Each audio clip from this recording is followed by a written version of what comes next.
1. Good evening and welcome, ladies and gentlemen, to the Tealeaf Adventuring Company. My name is LukeTheDM, and it's my job to kill everybody. Happy Thursday. Happy to have y'all here. Happy to be back in the DM seat. Tonight, we've got a dramatic and climactic conclusion to this ongoing hero tier mission that we've dubbed the Blood Echoes mission of the Kruv Spawn plotline. So definitely some drama, some tension, some deep lore happening tonight. If that's why you're here, definitely buckle up and sit down and get cozy. Grab a beverage, because it's gonna be an exciting one. I'm just here so I don't get fined. We've got a few announcements to get through, some logistical stuff and whatnot, and then we'll jump right into it, and we've got a bit of a recap going on. First and foremost, just for transparency and for, just to keep things honest here and just, confront the situation for what it is, we had a player in our community just decide that they were done with D&D, and so they left while in progress of a hero tier mission, which kind of creates a really unique set of circumstances that we haven't had to deal with before, but the show must go on, and life is what it is. This is just part of the business. So Nix has graciously accepted to hop in as Sigourney, as a substitute, and we're just going to kind of pretend that it never happened and that Sigourney's been here the whole time. And that's, I think, just the easiest and most fair way to deal with it, and hopefully we don't have to do this very often, but it is what it is, and I think that's just the most equal and fair and best way to handle it. So just kind of clearing the air, getting that out of the way for what it is. Again, no hard feelings. This stuff just happens, and we're super excited to have Nix joining us because Sigourney's a badass, and we get to see her in action. Thank you. Okay. Other announcements. We've got so much exciting stuff coming up, and it's all so freaking epic. D&D is going to be amazing this summer. Foremost, next Thursday, right here, this same time, this same channel, this same place, we've got the Onka backstory mission part 2. That'll be on June the 20th. We're going back to Umopo, the place where Onka grew up, and we're going to do some arena fights and some gladiator type things, and it's going to be epic and bloody and all sorts of smashy stuff goodness. So we've got that one on the books. Then in July, we've got the Skamos backstory mission part 2, who currently the character is dead, so that'll be a really interesting one. We've got a death cleric worshipping a god of death that has now finally died. So we'll see kind of what happens with that sort of deal. So looking forward to that. That's gonna be an interesting one.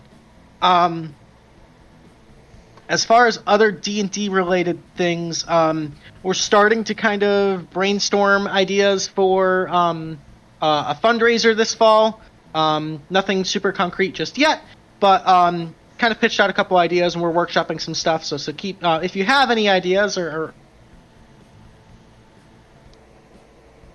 oh no, pitch just crazy ideas that get people hyped, by all means, feel free to do so.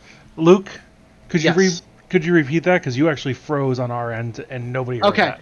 I am very glitchy tonight. My internet seems to be a little shitty, so I apologize. Okay. Where did I cut off? You literally cut off as you started that entire, Okay, we're so I working will on restart. something. So we are workshopping and brainstorming for fundraisers this fall, because that's kind of become a tack tradition here.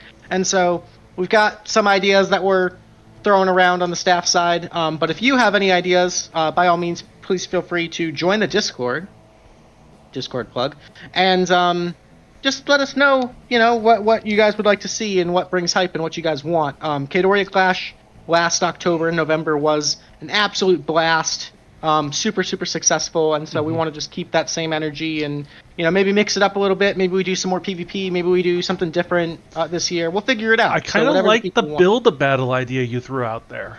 I don't want to. Nothing too crazy yet. That's. Okay. Yes.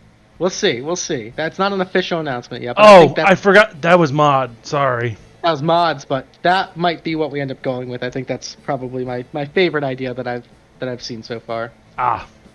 Yes. Well, we have stuff in the works too.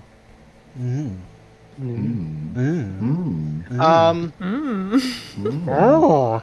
Ooh, yeah. Definitely keep an eye on the tax socials pages, the Instagram, the X, Twitter, whatever, Facebook, all that good stuff. Drop us a like, drop us a follow. Mr. Melvin does an excellent job of maintaining all of that, way better than me or WeeWoo ever did, to be quite honest. And we appreciate all the publicity and reblogs and all that good stuff, because it just helps us get our name out there and get more awesome people to play D&D with. So we appreciate that. If you have missed anything, or if you're watching on YouTube and you see this one but you haven't watched anything else, or you just want to like refresh your memory, the YouTube channel has all of our VODs from the Twitch streams that you can go and watch any of the streams, almost any of them. Catch up and pause and rewind at your leisure. Drop a comment, what your favorite episodes, all that good stuff. So that's all there for you. We are intending on going back and cleaning that up a little bit. Me and Jay Milio are gonna tag team and get things a little bit more organized into playlists so you can follow along on specific plot lines and all that good stuff, which is a big undertaking. So thank you, Jay Milio. We really appreciate your help there. But it requires a specific level of organized that I think I think I just do not have. So we're using all available assets and we're gonna make it good. And I think the end product is going to be something that's really, really useful and beautiful. So looking forward to that. I've been blabbing quite a bit. Do we have any other important announcements that we want to share at this time? It's a nice shirt you got on. Thank you. That is a nice shirt you got on. Thank you. I appreciate that. And completely unrelated, definitely keep an eye on those Tealeaf Adventure Company socials in the next few days for just in case something big is announced. I don't know, maybe that'd be cool. Whoa, whatever could it be? I don't know. Maybe something's coming. Maybe Anyway, Go back tomorrow.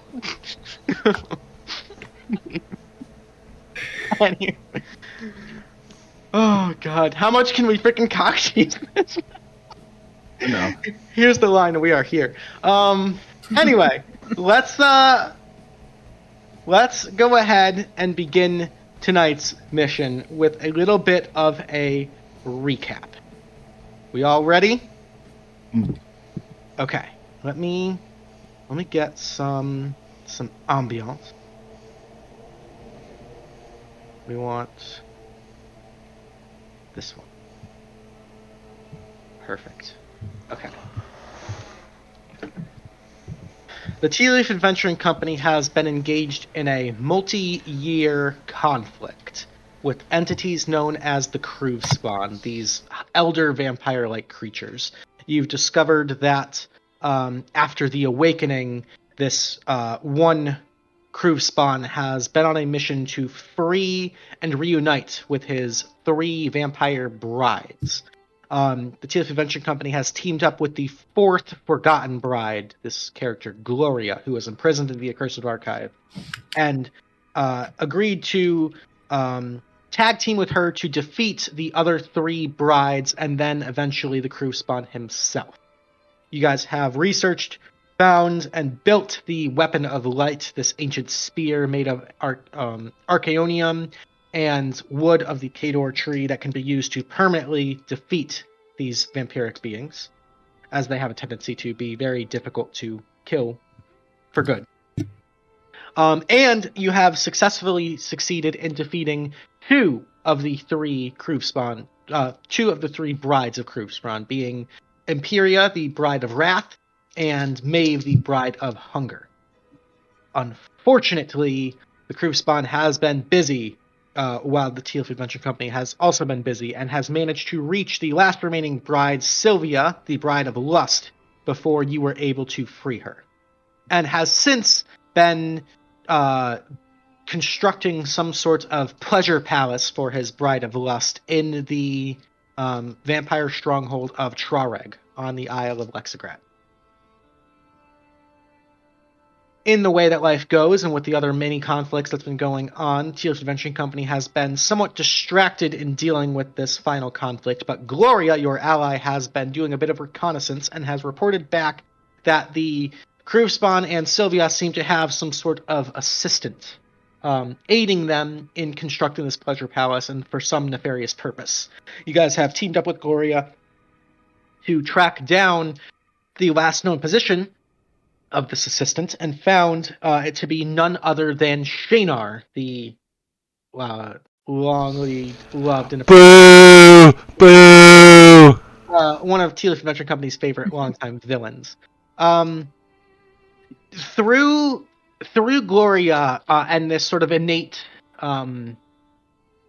racial ability, we'll call it, that she has, you've been able to find what are being referred to as blood echoes, and these sort of faded memories bound by blood to these specific locations where you've been witnessing exchanges between Shaynar, the Kruv spawn, and Sylvia. And bit by bit, as you chase, you've been slowly gaining on him, getting closer and closer and closer, learning more details about this final plot. You witnessed a corrupted, sort of twisted perversion of a tree outside of Trareg that it seems Shaynar had tried and failed to bind to his will. You then tracked them down to the Titan's Graveyard, a location near the Endless Forest that was memorized by Willow, where you saw a blood echo of Shaynar constructing and resurrecting this colossal Titan of undeath and transporting it back to the Pleasure Palace in Trareg.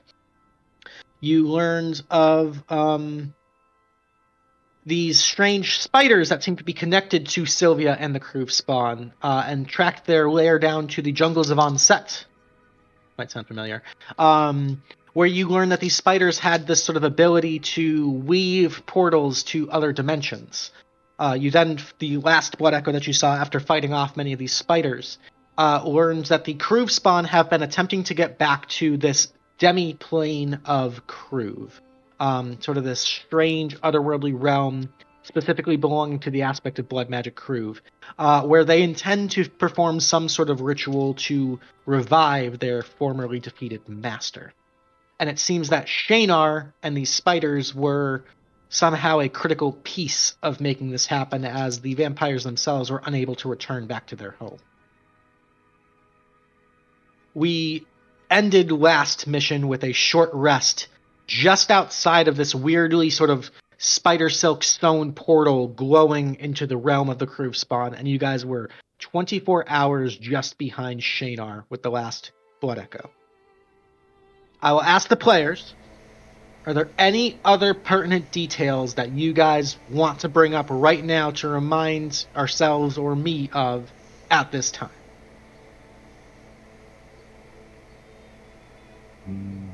Just the one we already discussed, but of character. Alright, no time like the present! Harper had already gone through at the beginning. Harper had at the end of this short rest hopped through the portal. Yeah. Sigourney will follow. Okay. Yeah. We'll just follow through. Gordy is just toddling behind, cracking a beer open, and just going, alright, well, we made it this far.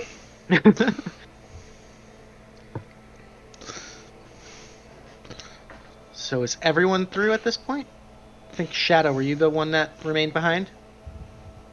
Or did you hop through? I think I hopped through. Okay. You guys emerge in this strangely gray, sullen, hollow realm. It seems that the very essence of this place has been bled dry. There's no essence of life or joy or happiness or energy. This is a plane that exists after the death of something once mighty and alive and powerful and boisterous and proud. And immediately as you step through, and Gloria would step through just behind you, taking a moment to sort of steel herself, this profound sorrow takes hold of your hearts, and you can't help, despite your knowledge and despite your intent to defeat this enemy and prevent perhaps a universal catastrophe here, there's something just innately longing about this place. Oh, it feels so hopeless. Did I get that? Hopeless. It's more of a longing. It is this yearning for something that is gone. Almost this weird sort of hopeless grief, if you will. Grandma! I miss my dogs. The dogs! No! Gloria walks through and just shoots absolute daggers at Harper and just kind of like cuffs him upside the back of the head. She misses. Jeez, no need to be mean. I just miss my grandma. I'm gonna stuff my pipe with the ashen bloom and smoke it now. Okay. Crimson red smoke, and I'm now resistant to fire for an hour. 1 hour. Noted. I believe what you are experiencing, Harper, is a hearerless. Is a what? A hearerless. It's a deep homesickness, an intense form of longing. Sure. A place longing for something gone. Gloria will turn to Sigourney and just kind of give a very sort of a respectful nod. She kind of softly speaks as she sort of steps forward. I have not been to my home in some 1,300 years or so. To say I am homesick is a bit of an understatement. Sigourney will nod. This is different than I remember, although it is not surprising. You see her just kind of looking with this almost wistful wonder as she's sort of just taking in this ambience, and even the air here seems to almost be in a very Dante's Inferno, just sort of this gray ash kind of falling like snow everywhere you look. There is no sky, there is no sunlight, there's no wind. It's just this very hollow, empty, dead place.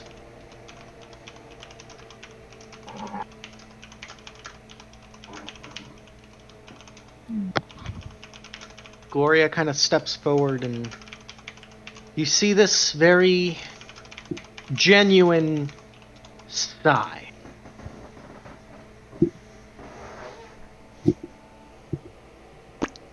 She kind of looks back at all of you, inhales, and begins to walk down the only real path forward that you see. And as you sort of take a moment to look around, you seem to be in the middle of this large, almost canyon, for lack of a better term, where the walls are jagged and spined and pointy, almost like walking through some sort of gullet or mouth, with rows and rows of these sharp, deep black obsidian teeth, kind of jagging out these rocky outcroppings on either side. However, it looks like through... It's almost paradoxical, as if there was some sort of long corrosion of wind and dust and time. The edges on all of these teeth and rocks have been dulled and rounded off to the point of this sort of... that just adds to this sort of air of forgottenness and emptiness and death here.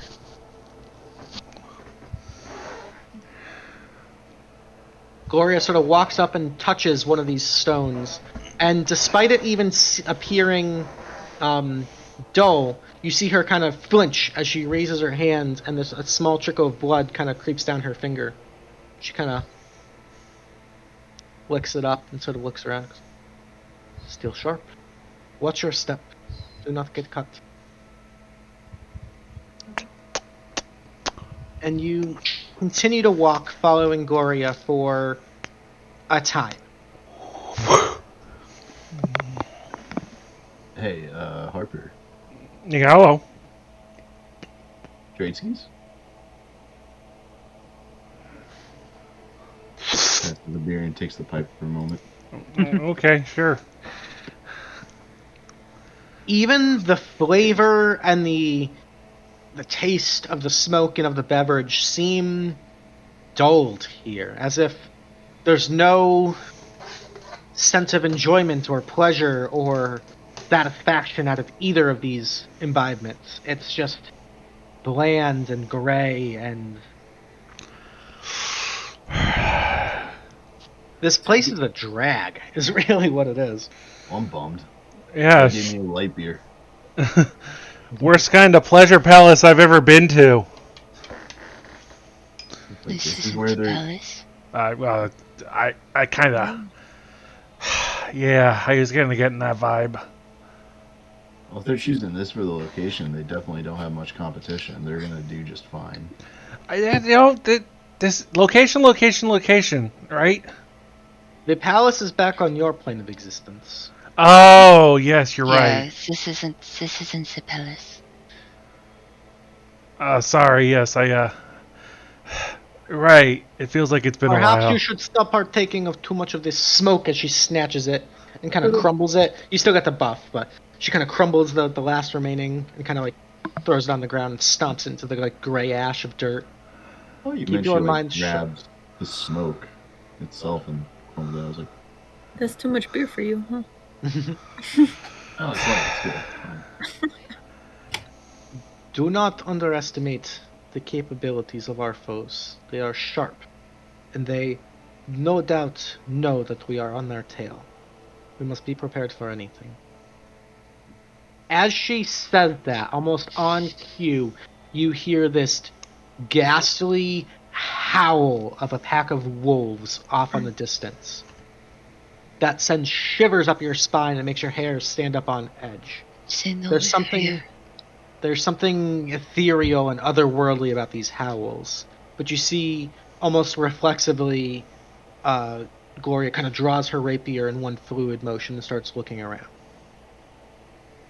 Sigourney, I'll do the same. Or he's gonna pocket his beer for a moment and just. Would you That like a black perception check, Luke? No, because they are coming faster than you guys have time to react. And I'm going to go Okay. ahead and drag us to the first map of the night, and we're going to dive right in. Oh, that's a lot of puppies. Oh, Oh, the whole thing looks like a mouth. damn some puppies. As you guys look forward through the ash and the snow, you see these fiendish-looking gray wolf-like creatures, almost born of shadow and obsidian. A pack of them barreling towards you. And amongst them seems to be a few of these wispy, shadow-like wraiths. Also heading in your direction. With that, I'm going to need everybody to go ahead and click on their token and join the initiative. We'll get this party started. Yo, let's do this. Yeah, haha. Did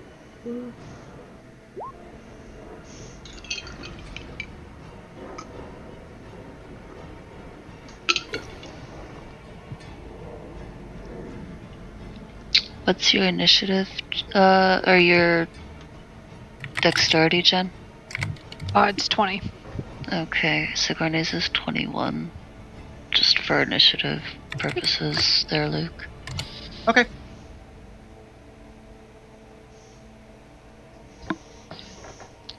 Alrighty, then at the start of initiative, thinking quickly on her feet. Do I go before Willow as well? I think so. Yeah. So technically, you guys would all go simultaneously. Why is Gordon okay. on there? Oh, we have. Old initiatives, right? Somebody didn't clear the old initiative. It's okay. I can do this. We can't see it on our side, so that's good. Oh, okay, cool. Okay, I've got it now. Gloria, thinking quickly, is going to rush forward, and she's going to pull out her blade. She's going to shoot a blood bolt at the first mastiff here. It's an 11 to hit, which is going to miss. Goes wide. That'll be her full turn. The wraiths are going to fly up. They've got 60 feet of movement.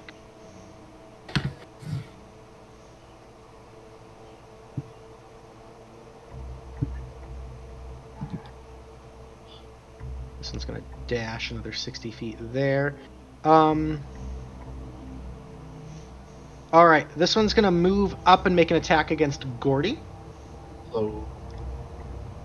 We're going to go with a life drain attack. So Gordy does a 17 hit.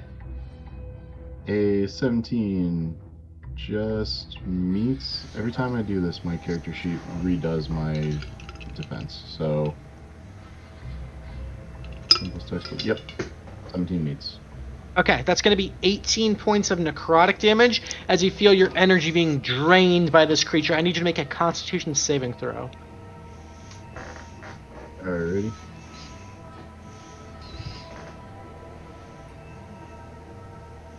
$20 saves. So you kind of manage to resist and kind of pull back. It still hurts like a bitch, but you feel your Constitution maintain intact. That's going to be it for their turns. That's going to bring us to Sigourney, Shadow, and Willow. Okay. Sigourney is going to move out and get here. She is going to attack with the rapier. Not at advantage, but just normally. 29 will hit. We are going to make that a booming blade. It is going to be cold damage. Okay. So there is that, and then you do get sneak attack on that. Rest of the damage. And she will continue to back up Gloria. Okay. Go ahead. Okay.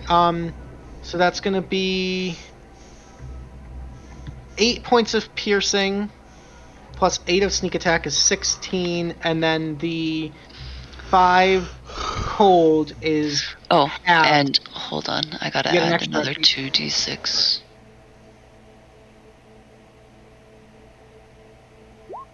Okay, so then 12 cold halved to 6 because it is resistant to cold damage.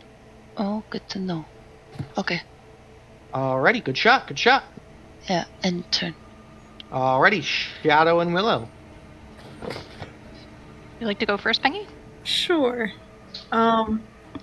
So Harper gave me one of those ashen flower petals, so I'm gonna use that with my casting of Firebolt. I'm reading that right? Yeah, any spell that does fire damage. Yep. Yeah, so I'm gonna just cast Firebolt at this one over here. Okay. And then 23 hits. roll the 2d6 for the extra damage. Alrighty, nice. So 16 points of fire damage. Again, as it hits, the flames almost seem to like fold in, not having quite the impact that you'd hope for. So that's going to be halved to 8 points of fire damage on this one. He's Okay. resistant. Alright. And that'll be my turn. Alrighty, and Shadow. Alright, I am going to step up, and we're gonna lash out at the guy attacking Gordy. I will use the item that I did not know I had.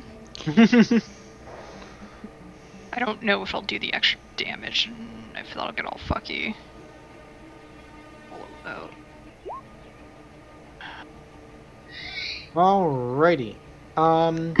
So a 24 with the Bloodline Blade is going to hit for 15 points of piercing damage, plus the 12 for 27 points of sneak attack damage, and an additional 1d8. It does, okay, alright. Let's... T. An additional 2 with the Bloodline Blade. Alright, I will add that in going forward, and then bonus action, I am going to slash at with my dagger. Okay. 22 is gonna hit. Toggle off sec. That'll be 5 points of damage, plus the 1 psychic, right? Yep. So 6 points on that. And psychic damage is kosher. Okay, so 6 more damage there. Nice. Big damage coming out of Shadow. Alright, Very cool. That's what I got. Beautiful. Alrighty. That's going to bring us to the wolf pack here. Is the music not looping like I wanted it to? No, it's not.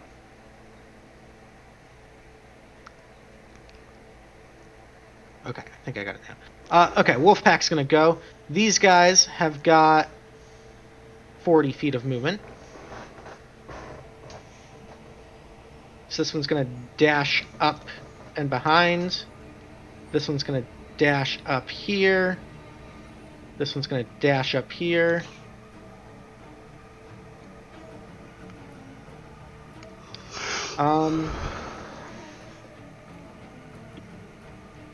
You see them actually, as they run, sort of phase out and then reappear closer to you, as if they're almost like not fully ethereal or fully corporeal. They're all going to dash up, and as they do, they're going to all simultaneously release this terrifying howl. I need everyone in the party to make me a wisdom saving throw. Is this against fear? This is against fear. Didn't need the advantage. 22. 18. 17. Alrighty.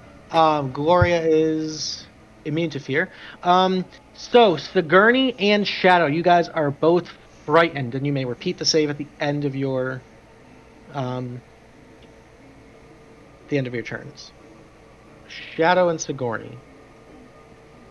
Give you the little markers there for frightened. That is their full turn. That's going to bring us to Harper.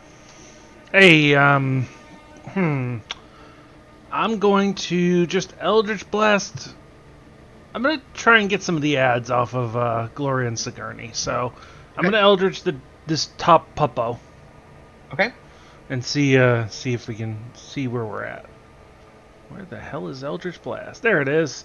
Has that one been damaged? No, they haven't been damaged yet. 20. 20's going to hit. All right. It's going to take 10 points of damage and get pushed 10 feet away. Okay. And then so 10 points. Sorry. Just you're good. You're good. reviewing resistances and stuff. Okay, so 10 points. Forcing cold, if you need to know. Yep. And then the one south of Sigourney is going to get an Eldritch Blast. Going to try and push that one away. 24. Okay. 24 hits. 8 on its own. There. Yep, and then 10 feet away. Okay. Yep. Now I'm going to kind of finagle myself right here, and that will be my turn. Solid turn. All right, that's going to bring us to Gordy bringing up the rear. So Gordy is going to, kind of reeling from his composure just being totally broken by that nasty attack, reach into his pocket for his beer, but behold, he drinks a healing potion as his bonus action, and it's unfortunately grape flavored. Grape flavored. Oh, some Stroop effect over here. Red grape? Ew. Nasty. And then he's gonna do a full round of attacks on the guy that is spooking on him. Okay. So whack 1. 26 hits for 7 points of thwackiness. Solid. Whack 2.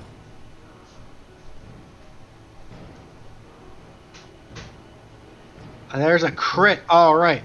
For 16 points of thwack, as you drive this through, it's weird. You don't feel actually any solid contact. It's almost like hitting a cloud, but you disrupt enough of it, and you hear this terrifying shriek. As this wraith dies, Gordy, being the one who dealt the killing blow, I need you to make me a wisdom saving throw. Against fear? Nope. Oh. Oh no.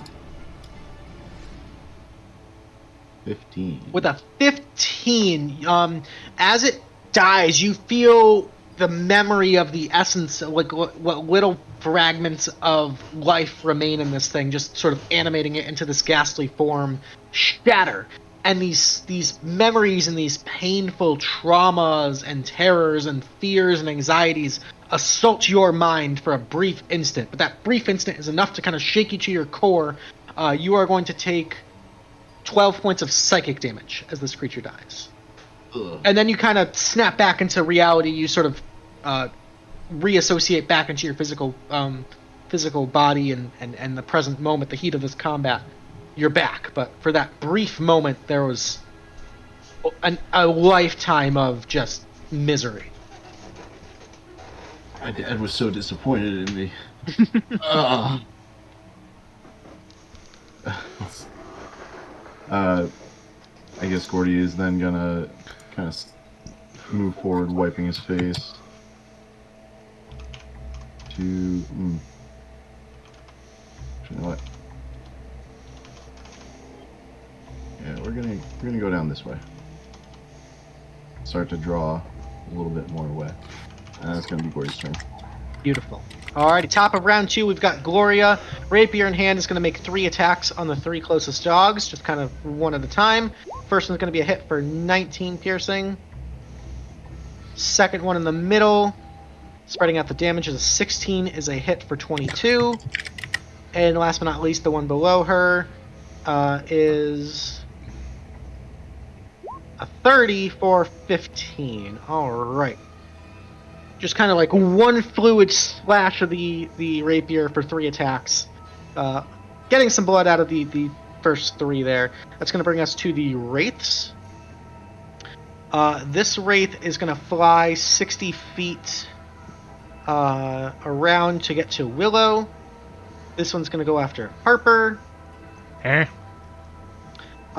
So against Willow, we've got a life drain attack. Is going to be a 16 to hit. Let's see, that is my AC. Alright, so 16 is going to hit. You're going to take 19 points of necrotic damage. 18, okay. And I need a Constitution saving throw. Ooh, okay. Your hit point maximum is going to be reduced by that full 19 until you take a long rest. Okay. Harper, same attack coming at you. Hey! That's going to be an 8 to hit, so that is a miss. Yeah, it is. Alrighty, that's going to bring us to the trio here. We've got Sigourney, Shadow, and Willow all in unison. However you guys would like to divide up those turns. Someone else can start. Shadow, do you want to start or do you need a minute? Sure. I am going to, in my spooked out condition, I'm gonna cast Bane. Okay. I'm gonna target the 2 wraiths and I guess the dog directly in front of Sigourney. This guy right here in the middle? Yeah. Okay. DC 14 Charisma. Okay, so Wraith number 1 is a 20, Wraith number 2 is a 20, and the Puppo is a 6. So the Puppo is going to get baned. So I'm Yeah, just fuck give you, him the dog. purple dot there. Rare.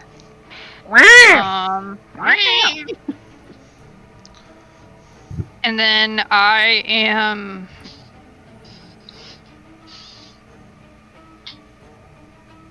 Who am I afraid of? Is it just all of these dudes? It is all of the dogs. The dog specifically. The dog Got it. specifically, yeah. I'm good. Okay, at the end of your turn, you can repeat the wisdom saving throw.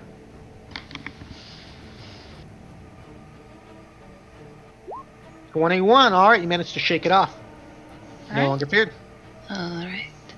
Sigourney will make an attack at disadvantage at the dog directly beside her. Okay, 18 still enough. And that will be just a regular booming blade. Okay. For the 6. Beautiful. All right. She will then bonus action disengage and fall back and make her wisdom saving throw. Perfect. Still shaking in your boots, Still Sigourney. afraid. Okay. Alrighty. And Willow. One in front of me. How's that one looking? This one is untouched, this wraith, as it kind of comes up. Hmm. As you get a closer look at it, you can see, you almost recognize, actually, Willow. Make me a history check here, real quick, as boy. this thing is now in your face. A friend.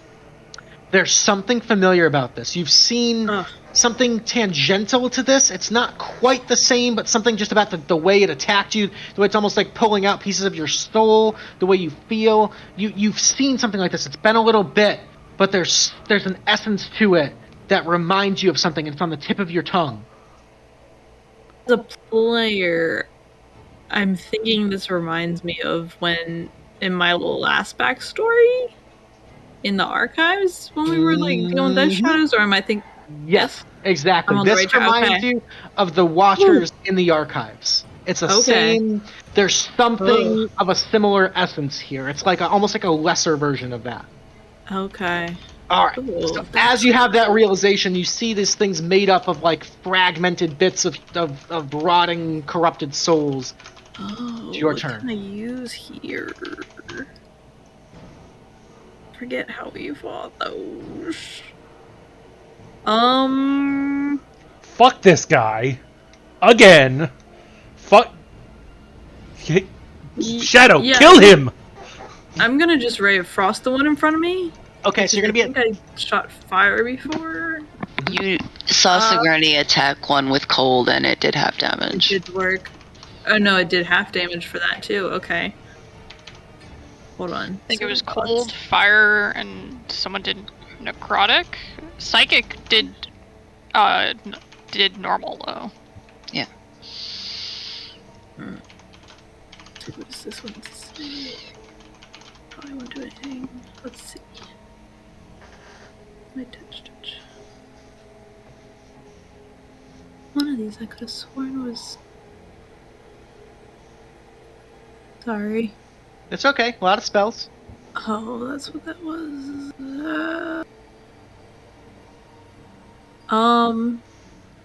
You know what? In that case, we're gonna walk away from it.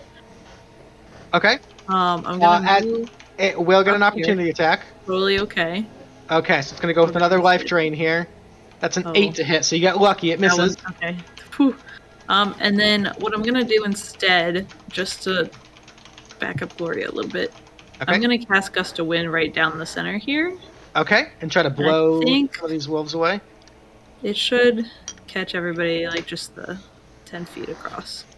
Okay, so these 3 kind of surrounding Gloria, they're Yeah. all gonna have to make strength saving throws. Anybody in that width. So I think it's actually all 4 of these guys right here would have to make the strength save. You're right. Okay. It'll be a 60 So foot. they fail. They're gonna get pushed 15 feet away, right? And yes, a And strength. Gloria save. also has to. Gloria would also have to make the save. Yeah, I could sculpt around her because it's evocation. It is evocation. Okay, so she does So I not. will do that. So Very she doesn't cool. have to worry. All right. So just for simplicity's sake, I'm gonna draw a little bit of a woo, woo, woo. Okay. There's the gust of wind. Avatar: The Last Airbender wind tunnel action going on. Okay. Beautiful. All right, that's it. Awesome. Okay. That's going to bring us to the puppies. This puppy is going to go after Gordy right here. These 4 are caught in it.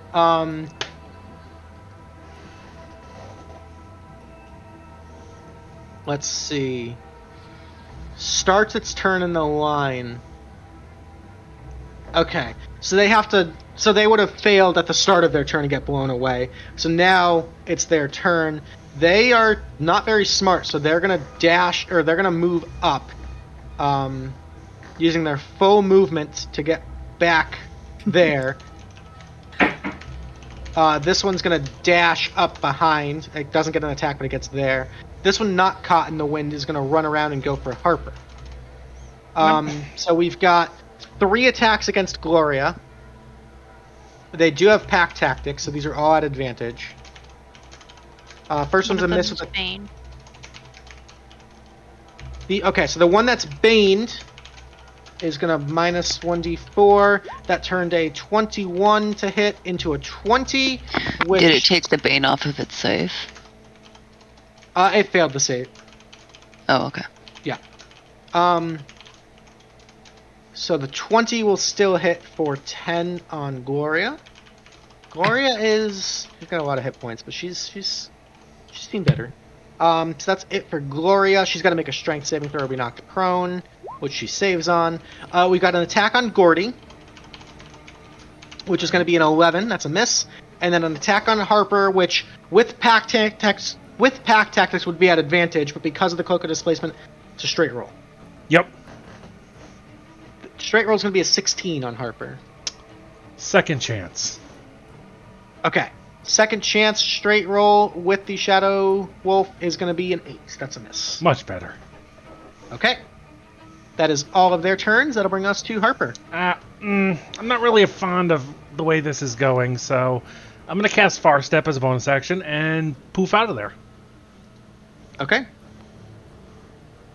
going to come back at my buddy Gordy.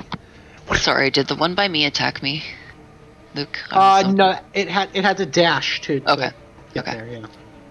I still got an action, so I'm actually going to Eldritch Blast this guy again. The one that Okay, was... you are going to be at disadvantage because you have an enemy in melee. Oh, I'm gonna back him up from here then, because I would have had the movement. You're right. I always think of it as a 1v1 situation, so 22 Okay, that's targeting the wolf or the wraith? Wraith. Okay, 22 is going to hit the wraith. 13 to force and 4 cold.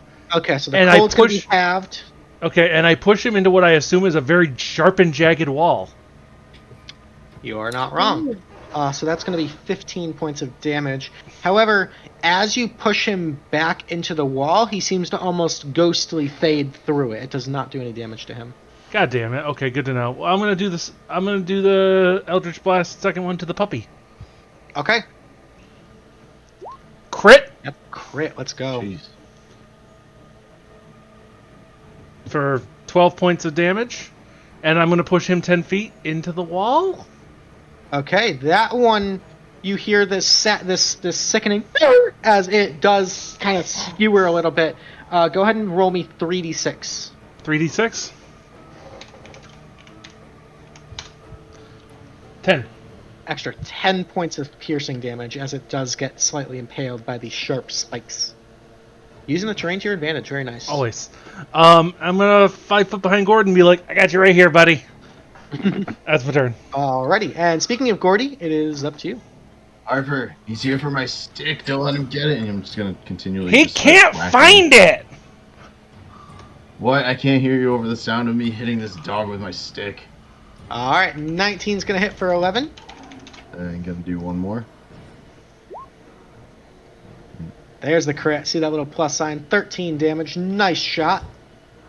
And Gordy is also going to, as the dog is like still kind of coming at him, just haymaker, like drive a punch down. Okay. Bonus action on arm strike is a 25 for 9. Alright. Monks pumping out the damage. Very nice. Turn. Alrighty, start of round 3. Gloria kind of standing, her hair just getting whipped by this wind tunnel coming at her.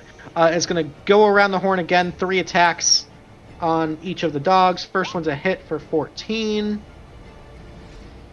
Second one in the middle is going to be a 19 for 16. And then the last one's a 29 for 17. So she actually does kill the baned one. And you see the corpse as it kind of like gets skewered by that last bit of the strike, kind of get tossed and blown down, not being able to resist the wind there. That'll bring us to the wraiths. We've got one wraith here and one wraith here. This wraith is hungry and going after Willow. This one's going to go after Shadow here. So against Willow, it's going to be a 15. I believe that misses. Yep. And against Shadow is going to be a natural 1. Oof. That's it for the wraiths. Then we've got the trio, Sigourney, Shadow, Willow. Do I have to make a con save for the concentration, or is that only if I got hit? Only if you get hit. Okay. Yep. Would you That's an say old that there are 11. shadows? Like, Yeah, like the darker spots of the map? Yeah, that's totally fair.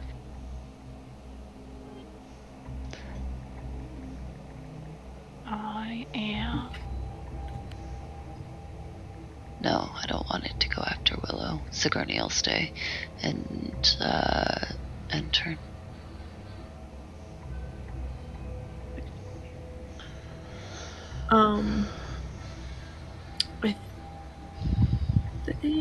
I Sigourney, at the end of your turn, you can make a wisdom saving wisdom throw against saving fear. throw. Yep. Still afraid. Still Okay. frightened. So we've got Shadow and Willow. Which one of you guys wants to go next? I'll go next if that works. Yeah, that's good. Okay, cool. I'm gonna cast Mind Sliver, but I'm gonna cast it on the one back by Shadow for now. Okay. Try and help out there just so that it's a little far. So it's oh, sorry, I forgot that. Oh, good. All right. Intelligence saving throw. It gets a 20, so it's gonna succeed. Okay.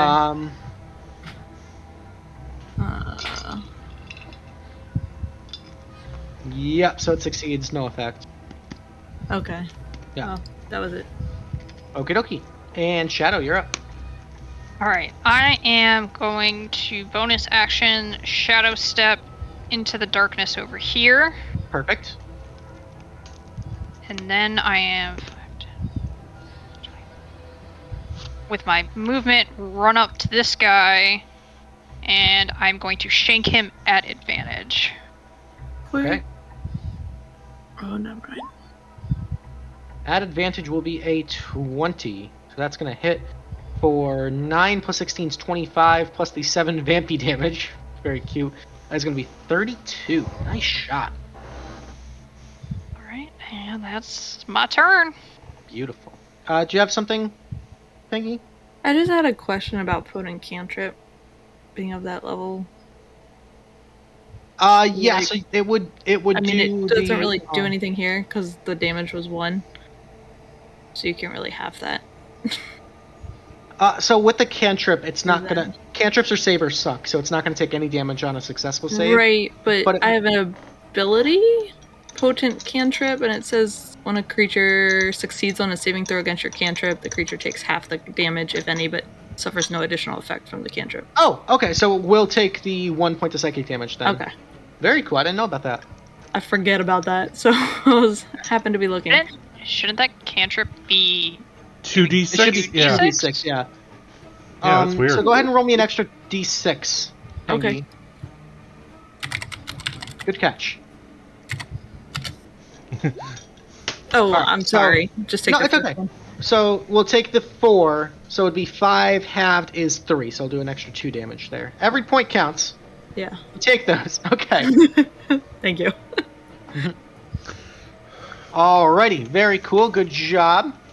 The 3 of you. That's going to bring us to the wolves. At the start of the turn, these 2 wolves are starting the turn in the gust of wind, so they have to make strength saving throws.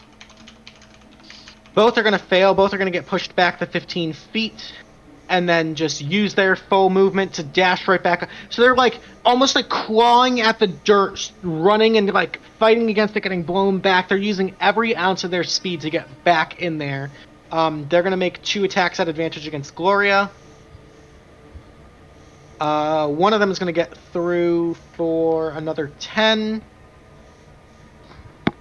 And Gloria's got to make a strength saving throw, which she fails, actually. So Gloria is dragged prone to the ground.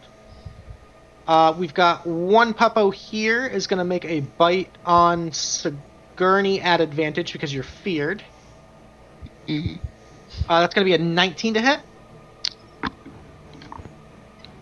Sigourney will uncanny dodge it. Okay. So instead of 12 points of piercing, you're going to take 6. And I need Okay. you to make a strength saving throw. Okay. Not my strong suit. Oof. Okay, you are dragged prone to the ground. Okay. This pup's gonna run up to Shadow and try to make a bite there. Shadow, that's a 19. That hits. Alright, that's 5 points of piercing, and I need a strength saving throw. Alrighty.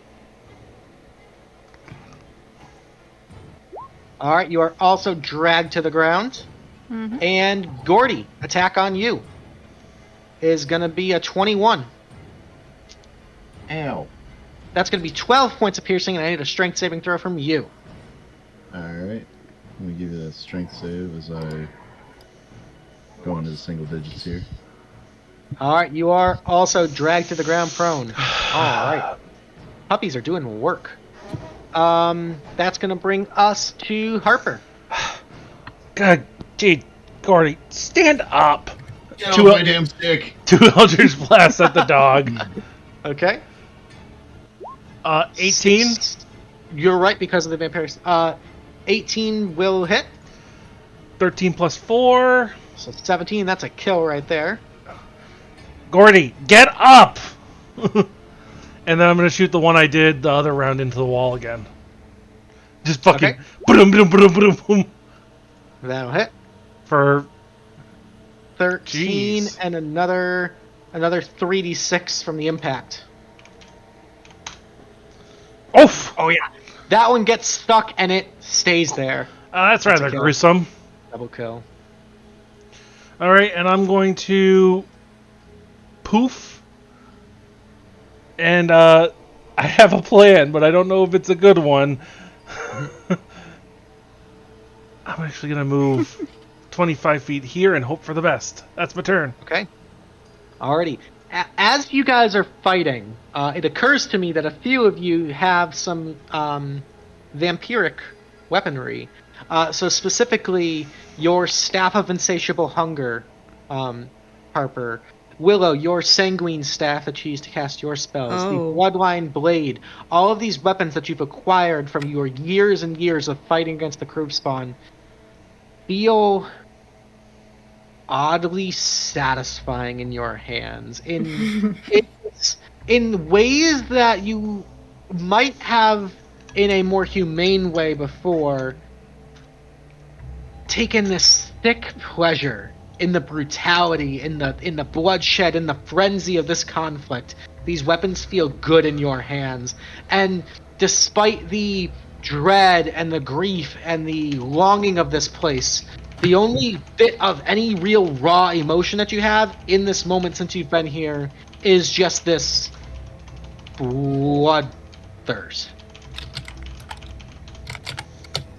Yeah! Fuck you guys! You're up. Gordy's gonna spend 5 minutes and kip up a little bit. Yep. Drunken Master, that's right, yep. And he's going to move 25 feet here and do 2 attacks. Alright, as you rush into the gust of wind, you do have to make a strength saving throw. Okay.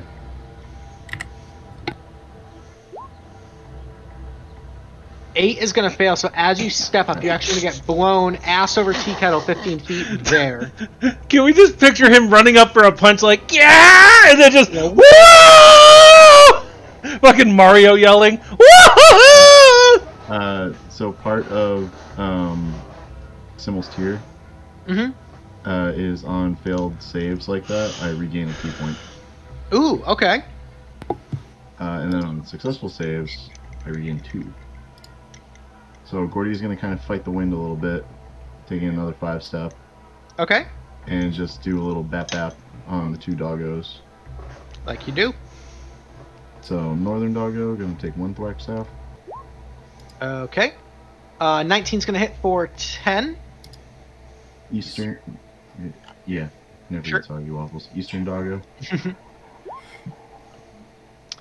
19's going to hit for 5. Both are still up, but looking mighty hurt.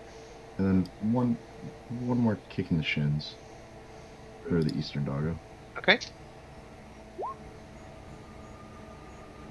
14 with 9 is just enough. That's a kill. Alright. And the dog corpse just goes flying away.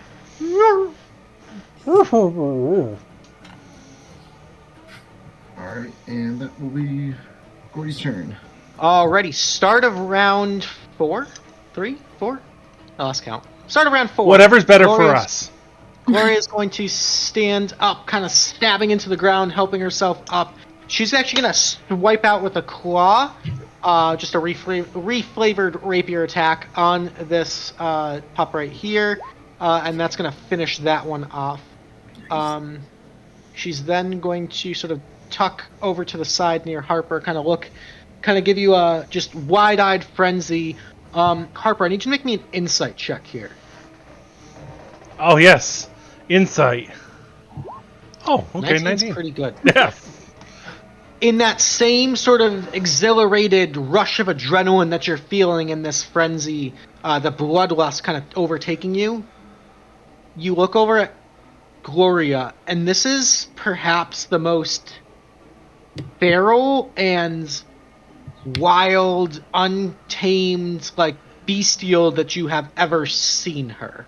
There's something very unsettling about her in this particular moment as she gets closer to you. I'm scaroused. Yes, exactly.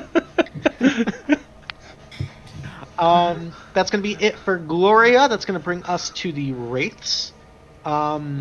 Wraiths are going to go, and they are going to prey on the weak here. So we are going to get one attack at Shadow, who's prone at advantage. Life Drain attack is going to be a 19. That'll hit. That's going to be 15 points of necrotic damage, and I need a Constitution saving throw. Alright, I'm gonna uncanny dodge in half that. Okay, so that'll be half of 15 down to 7. Okay. And the con save is good. And then against Sigourney at advantage is going to be a 24 to hit.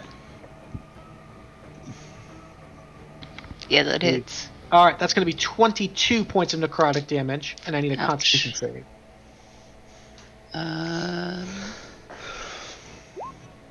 19 saves. All right, so just the damage. Okay. And that's going to bring us to Sigourney, Shadow, Willow. However you guys want to handle that. Alright, Sigourney's gonna stand up. Okay. She's gonna bonus action disengage. Okay. And fall up here. She's going to use her action to make an attack at disadvantage at the specter that is. Okay. 17's going to hit. Alright. All right. With the sneak attack and the extra cold damage, that is enough for a kill. However, Okay. as you strike It's not through extra it, cold damage, it's thunder, because she didn't okay. change it. Yeah. But as we yeah. strike through it.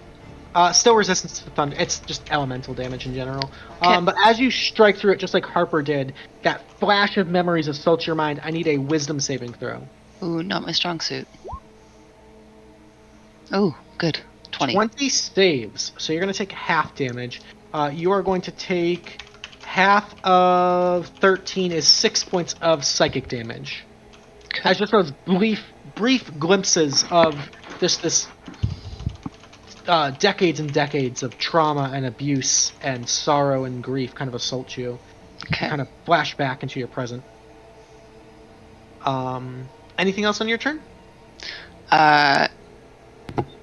Yeah. She's gonna just continue moving back. Okay. Because she is frightened. And at we the will end of your end turn, her. you can make the wisdom saving throw again against the fear. 11? Still frightened. 11's still frightened, yeah. Alrighty, Shadow and Willow.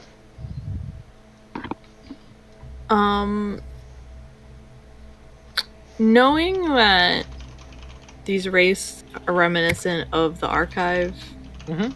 shadow happenings, Mhm. can Willow make some kind of like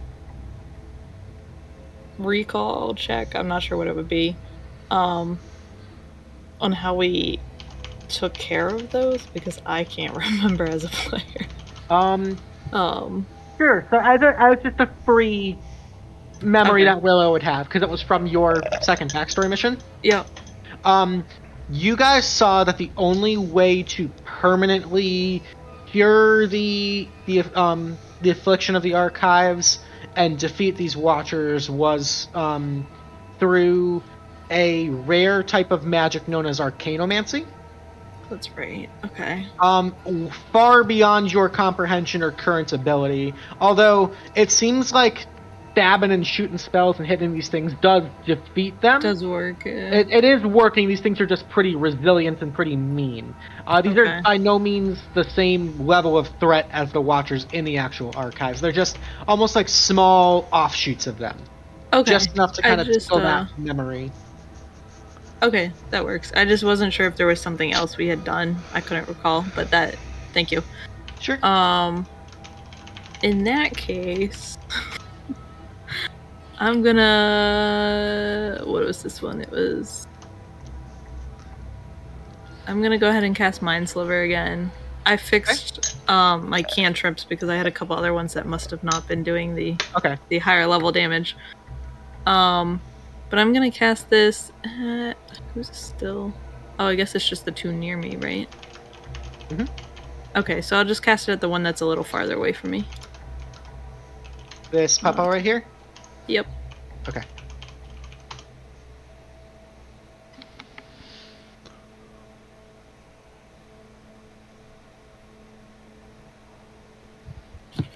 Alrighty. Just waiting for that to pop through. Sorry. It's okay. I don't know. Did that work? I don't know if it... I thought I fixed it correctly. Okay. Oh, I don't think that... No. It should be 2d6. It's okay. Yes, sorry. Alright, so either way, it's going to make a intelligence saving throw. I can work with that, don't worry. It fails with a 1, so it's going to take 8 points of psychic damage. That's the first 2d6 there. Perfect. And then it subtracts 1d4 from the next saving throw it makes. Okay. Okay, that's my turn. Beautiful. Chat is going to ask Willow to drop the wind if she doesn't mind. Oh, sure. Yeah, we can drop that.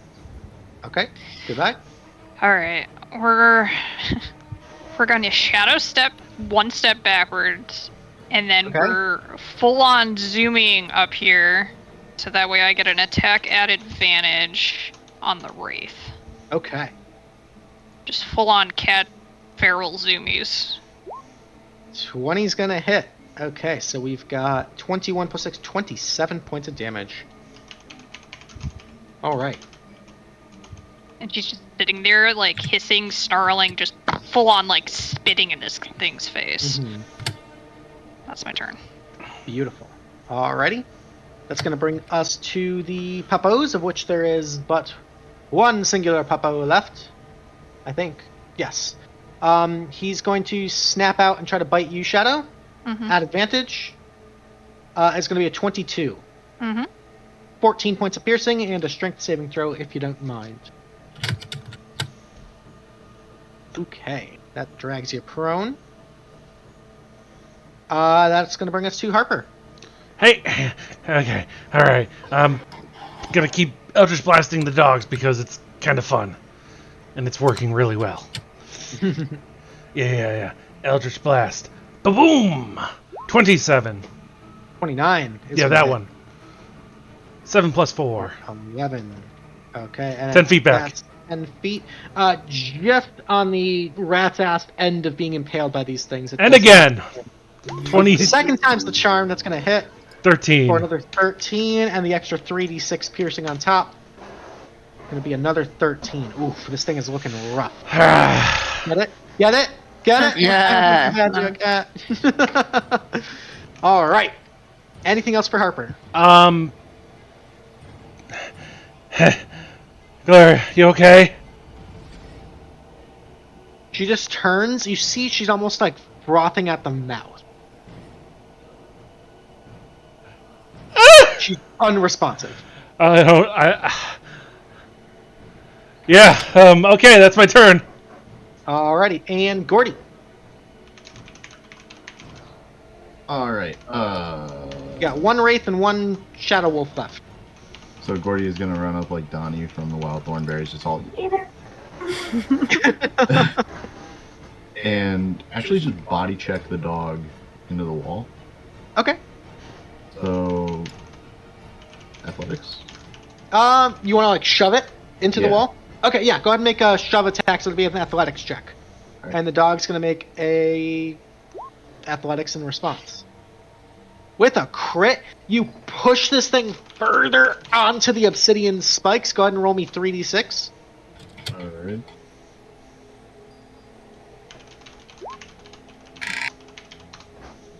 And just with every ounce of rage and fury and grief and loss, and Pickles comes to mind, you just rub this thing way farther in this brutal spray of blood and viscera, covering your face and chest, head to toe. The life drains from this thing's eyes. Gordy sees that for a moment, just stands and stares, then raises two fists with a healing potion in hand and dumps it on himself and just lets out a scream Alright. in remembrance of Pickles. So, action, bonus action. Alright. 10 points of heals there. Start up round 5. Gloria is going to rush past Willow and Shadow, going full ape shit, swinging at the Wraith. 3 attacks. All just slicing this thing to bit. And she's going to take the... She's going to make the wisdom saving throw. Fails, is going to take the full...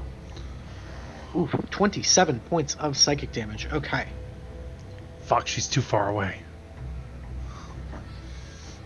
And with that, the threat, for the time being, is gone. That's what you think. Harper is gonna walk over to Gloria, fucking climb her like a tree, and just full on make out with her. He's out of control. Why? Oh Whoa. Okay. Sorry as for you everybody. Climb up on Gloria. She. This is gonna get me killed. I need you to make me a charisma saving throw. Oh, I'm good at those. I'm gonna be a vamp. Oh my god! It was meant to happen.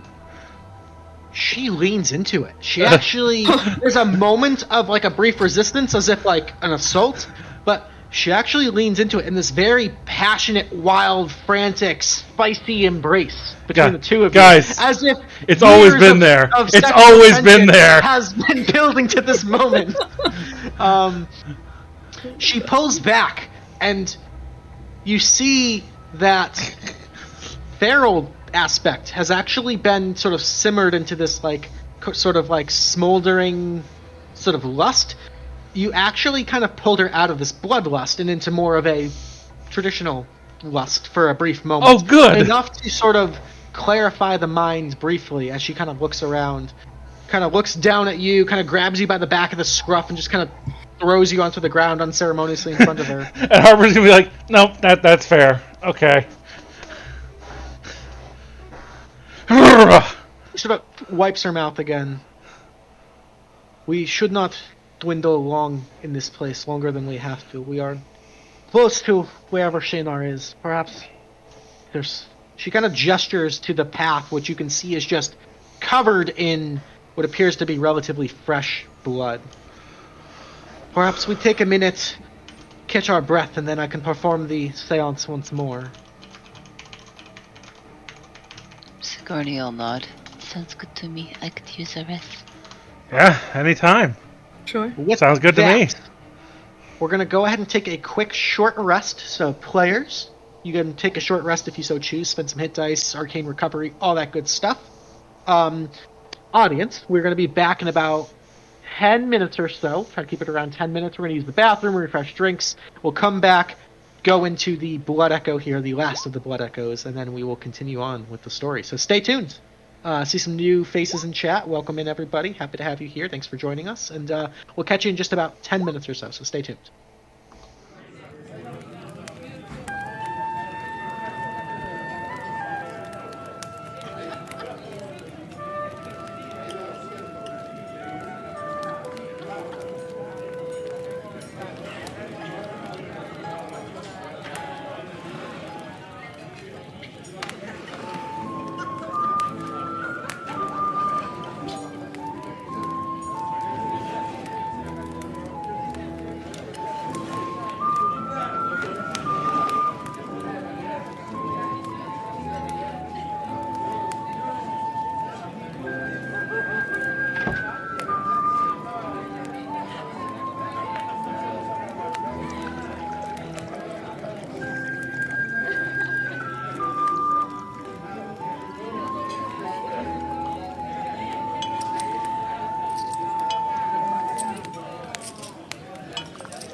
ladies and gentlemen, welcome back. Thank you for hanging out during our short rest.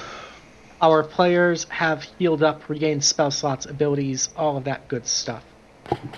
And we stand here still in the realm, the demi-plane of Kruv himself, the fallen aspect of blood magic.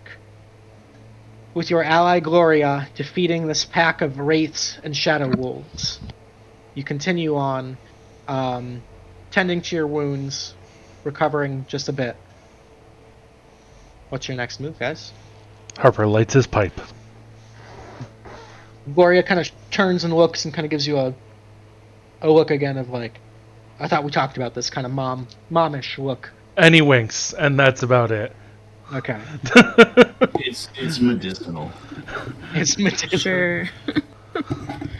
And So you settle- were gonna do your weird blood magic thingy on the blood? Yes, I think there's enough here to it is fresh enough to gather what has happened. So she walks forward and begins to perform the same for my spellcasters in the group, which is all of you. You've seen her perform this ritual. I think this is the 4th time now, and every time, just the sort of fundamentally ancient aspect of this magic sort of stands out to you.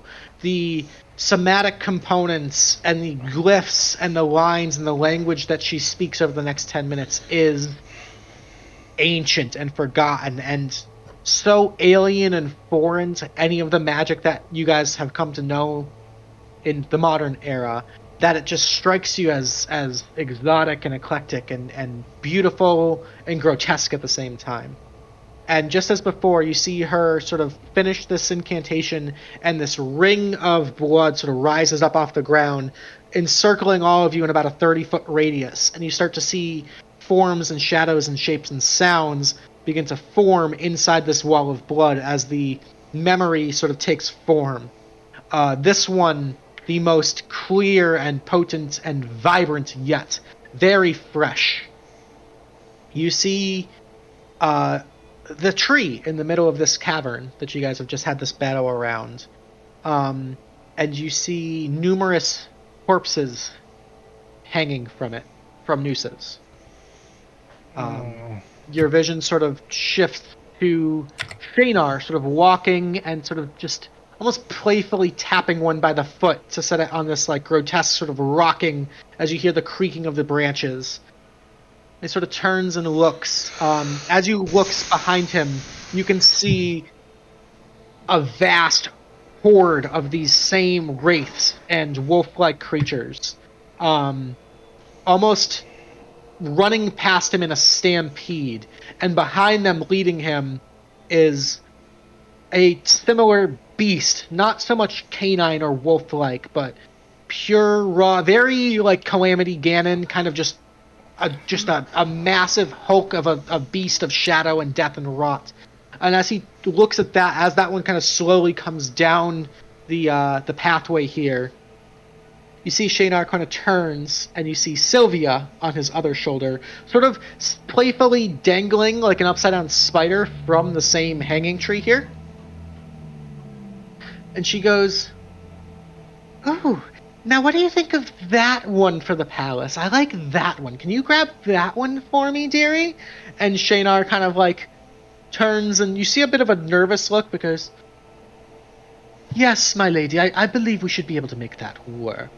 Those spiders are quite good at transporting things, and with a bit of my modern magic, we should be able to get that back into the Pleasure Palace, no problem. I assume it will heal to you once it's back there." And Sylvia kind of turns and goes, "Oh, dearie, that's my specialty, is making things listen to me. Don't you worry, I can handle that bit. I just needed you to get it back home for us."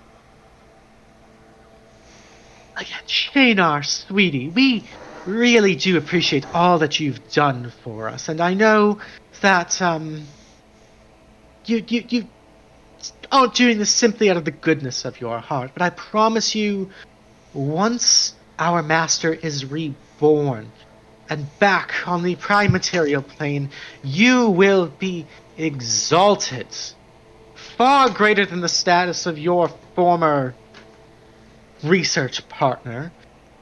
Although, I can say, Master was particularly fond of him. No, the blood mark of Kruv has not been given to anyone in over 250 years, and oh, by golly, when he comes back, it sure would make the most suitable reward for the mortal servant who managed to bring him back. It's almost like a repeat of history, isn't that just delightful? And Shaynar, just wide-eyed, starstruck. You can see him just lost in ambition, just absolutely drooling over this aspect, and he kind of snaps. Absolutely. I have all the components I need. The ritual site is just up ahead. I'll manage to get that popped back to Trareg, and we'll get started right away. And Sylvia kind of scratches him under the chin a little bit, very derogatory in this weirdly creepy, sort of dominant kind of way. And good. Hubby is waiting, and I believe we're preparing a sacrificial feast in honor of our master being resurrected. So, do be quick about it, and we'll see you back at the palace when you're all done here. Trying to go right away. And you see Shaynar kind of gather his things and walk away as Sylvia kind of like slicks back up the spider web. You see a number of these shadow-like wolves come like swarming the tree and just start devouring the bodies that are hanging there. And the memory sort of starts to fade as Sylvia just laughs as these hanging corpses are being devoured by the wolf pack here.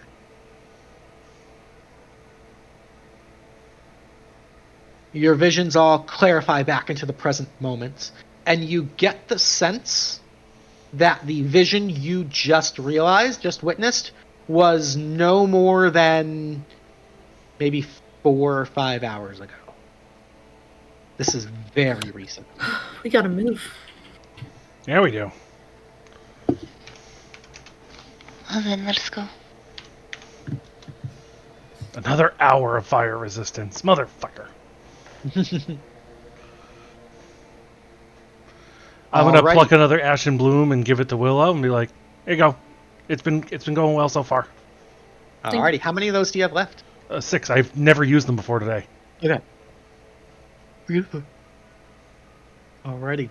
Rushing down the path in the direction that you saw Shaynar head. Is there any other last bits of conversation, roleplay, questions, commentary, things that you want to discuss before we move to the last map?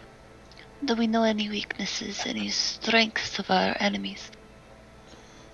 Don't let him touch you with his finger. Okay. I mean, Gloria, have you met this guy before? I have never... It seems that Shaynar is a bit more well known to your kind than mine. I can only speak to the nature of this plane and the nature of the magic here. If Shaynar has been studying these ancient magics, be prepared for anything, any sort of devious tricks. Yeah, I mean, point being though, your sister there's got some claws in him, so to speak. It seems might be able to use that weakness to our advantage. Is Sylvia's specialty. She's quite convincing to the weak-willed. I mean, yeah, that's fair. I think you could pull it off. Maybe? I don't know. We can see. Just a thought. Just putting it out there. Of all of the sisters, Sylvia has always been the most cunning and the most deceptive and strategic. It is her that I feared we would have the most issue with, and here we are. Okay. Where Imperia was a brute and Maeve a glutton, Sylvia has ambition and a mind for higher thinking, shall we say. Yes. DM question. Mhm. Potions of healing are still limited at 3 and 1? Yep. Okay.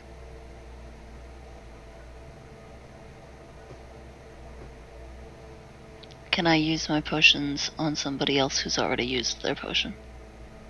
Yeah, that's fine. Okay. Just double checking. Thank you. Alrighty. With that being said, we're going to move to the final map of the night and of the mission.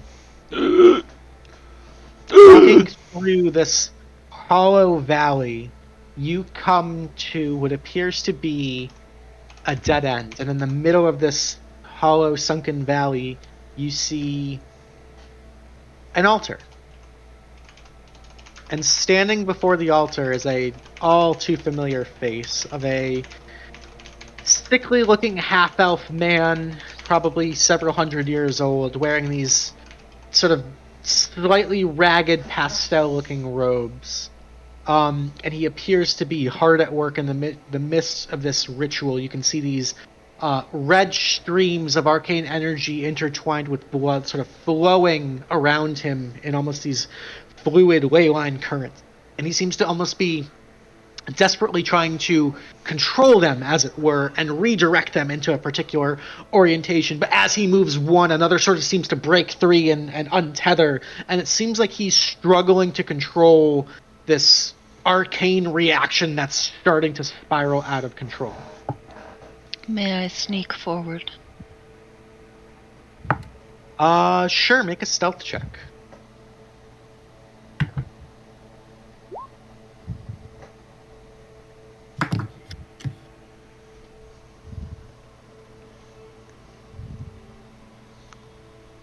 At 25, you start silently creeping up.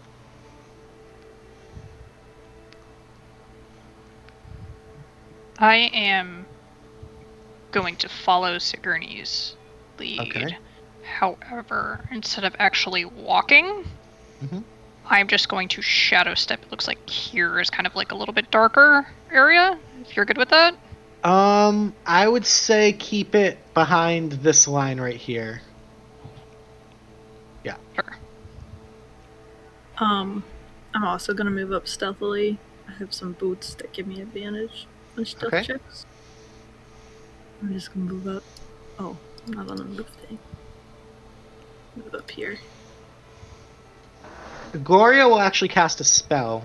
Now that we're going towards sneaky, she's going to cast Dead of Night. So you're all going to gain a +5 bonus to your stealth checks as you move. Okay. That helps.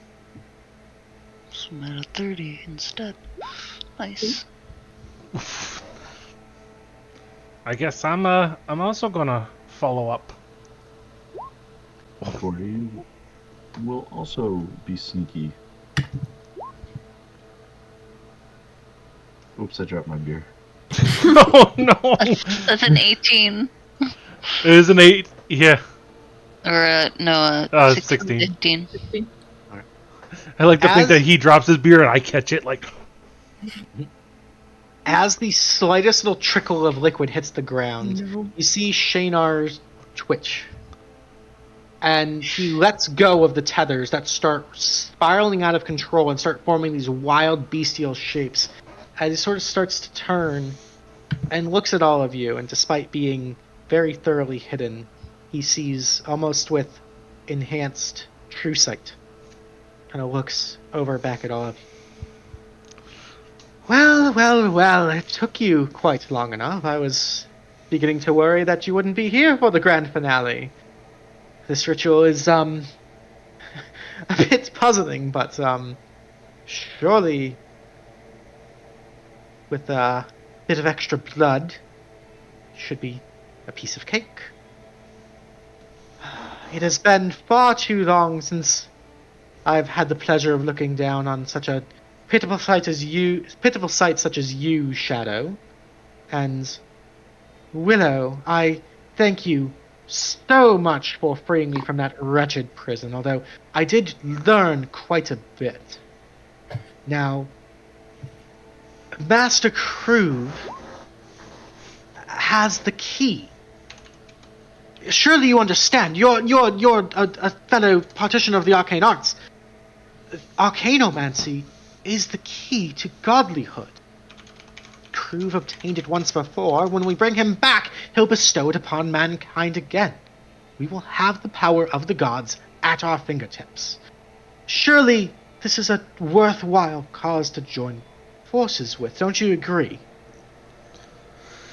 Who's to say man should even have that power? I am, quite frankly. What kind of a stupid fucking question is that? Are you kidding me?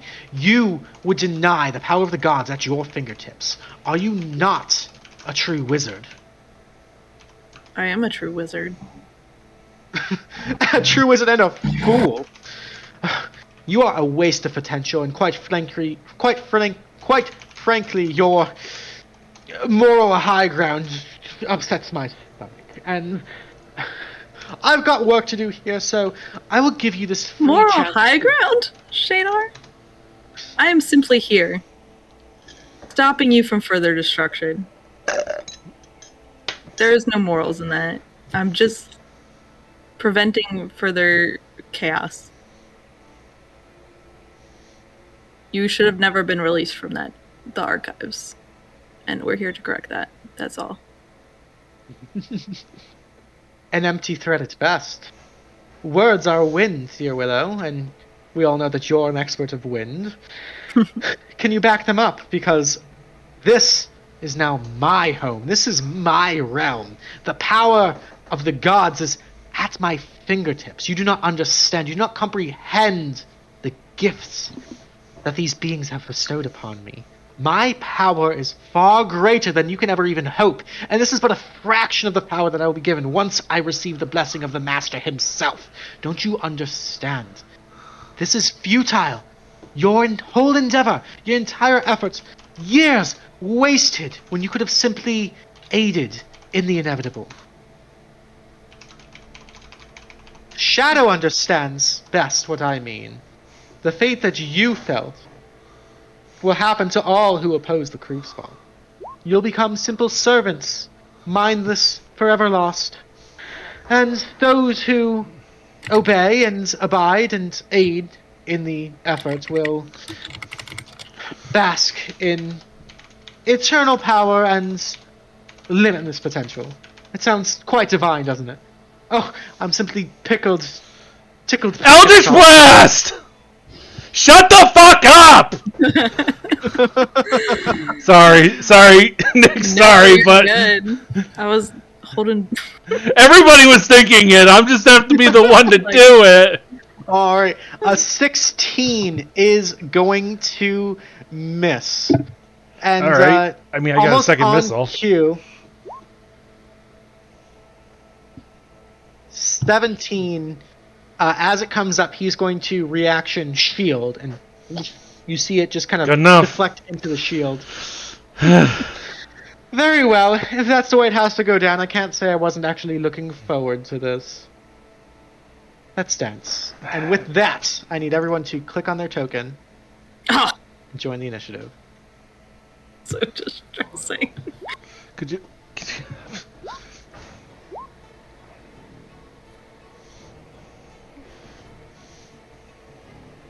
Gloria, initiative. Alrighty, is everybody in? Yes. Mm-hmm. Okay, let's get this party started. Shadow at the top of the initiative, right off the bat. Alright. We're gonna bonus action shadow teleport, and then we're using feline agility, zooming around, getting all the way up on this fucker, and we're gonna stab him at advantage. Okay.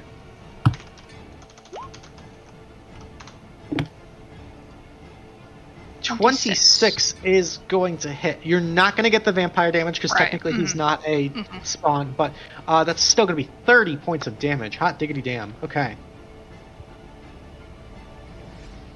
This time, I will watch you fall. But you will not come back again a second time. That's my turn. Alrighty. As a legendary action at the end of your turn, Shaynar is going to kind of look at the stab wound of where you stabbed him. Kind of go, not what I was planning on, but suitable. He's going to flick it onto the ground, and next to him are going to spawn 2 blood elementals that are going to join the initiative.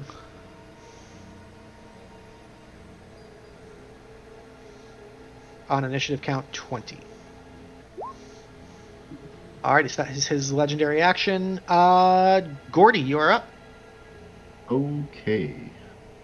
Gordy, seeing the cat lady go super quick, is going to grab staff in one hand, grab Simmel's tear in the other, and give it a little peck as he casts haste on himself. And that boy is going to run right up. Okay. And give Shaynar a sweet, loving whack. 14's gonna miss. So action, that was the secondary action. Bonus action, spend the key point, and flail with the fists. Okay. Little pop pop. 13's a miss. 18, because technically he would still have shield because it hasn't been his turn yet, correct? Yeah. So 18 would miss. Well, that's good luck, everyone else. Turn. Alrighty.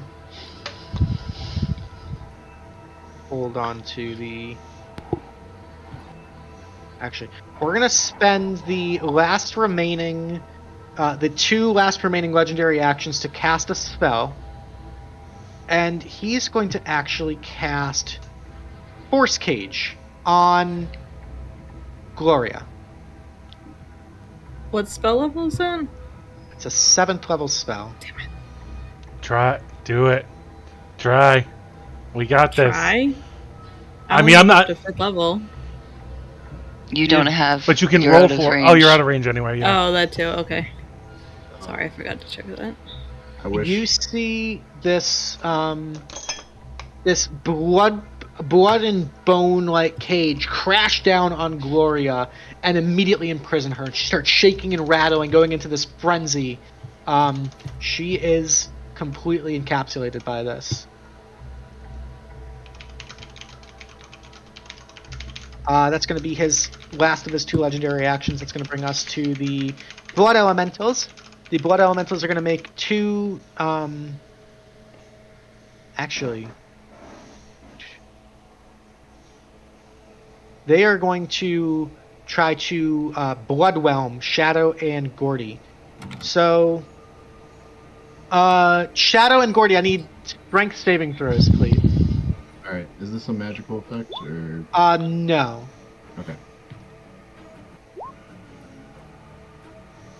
Alright. Gordy, on a successful save, you are pushed into a space 5 within 5 feet of you, the blood elemental. You take no damage. So you can choose where you want to end up. Okay, Shadow. Shadow, you are going to take 13 points of necrotic damage. You are grappled, restrained, and suffocating. And at the start of each of the elementals' turns, you're going to continue to take necrotic damage, and your maximum health is going to continue to drain. Does it drain with this first 13? It does not drain with the first 13. Okay. Yeah. Got it. Okay, that's their turn. That's going to bring us to Sigourney. Ooh, Sigourney is going to bonus action dash. She's going to get in here. And she's going to attack Shaynar. Okay. With the Spellcarver Blade. That's a Natural miss. 1. damn it, Sigourney. She's going to...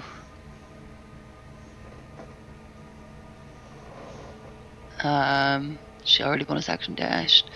She moved... Sorry, I've got to double check my math here.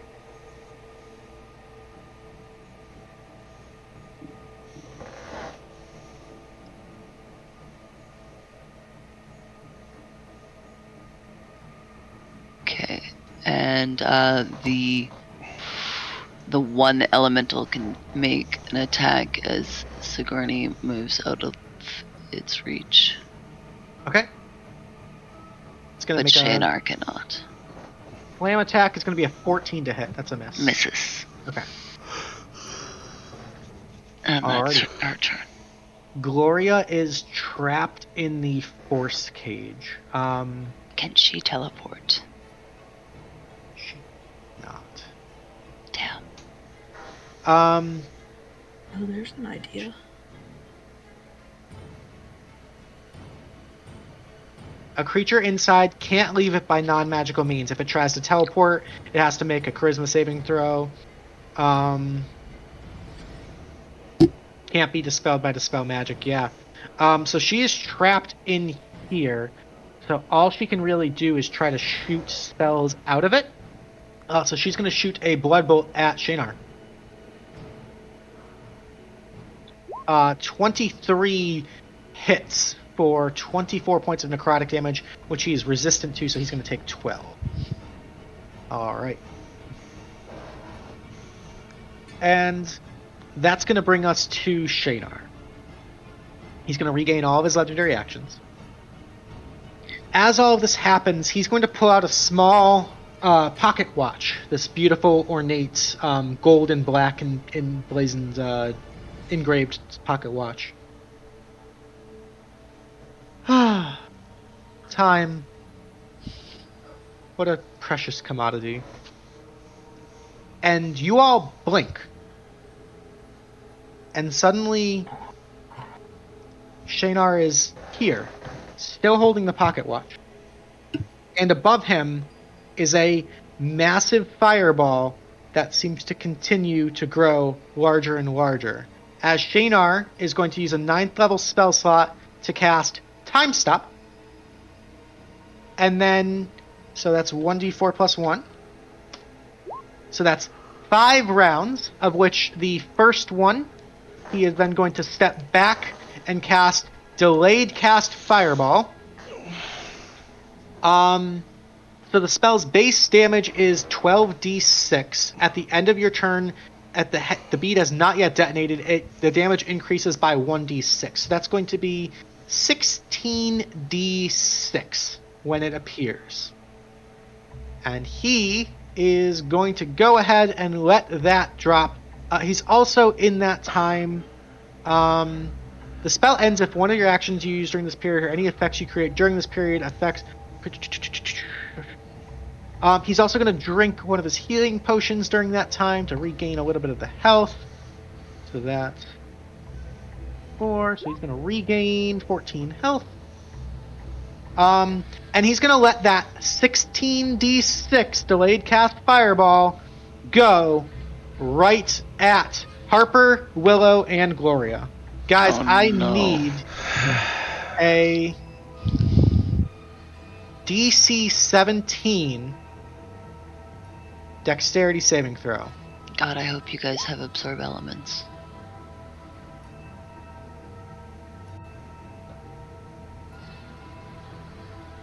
How'd I...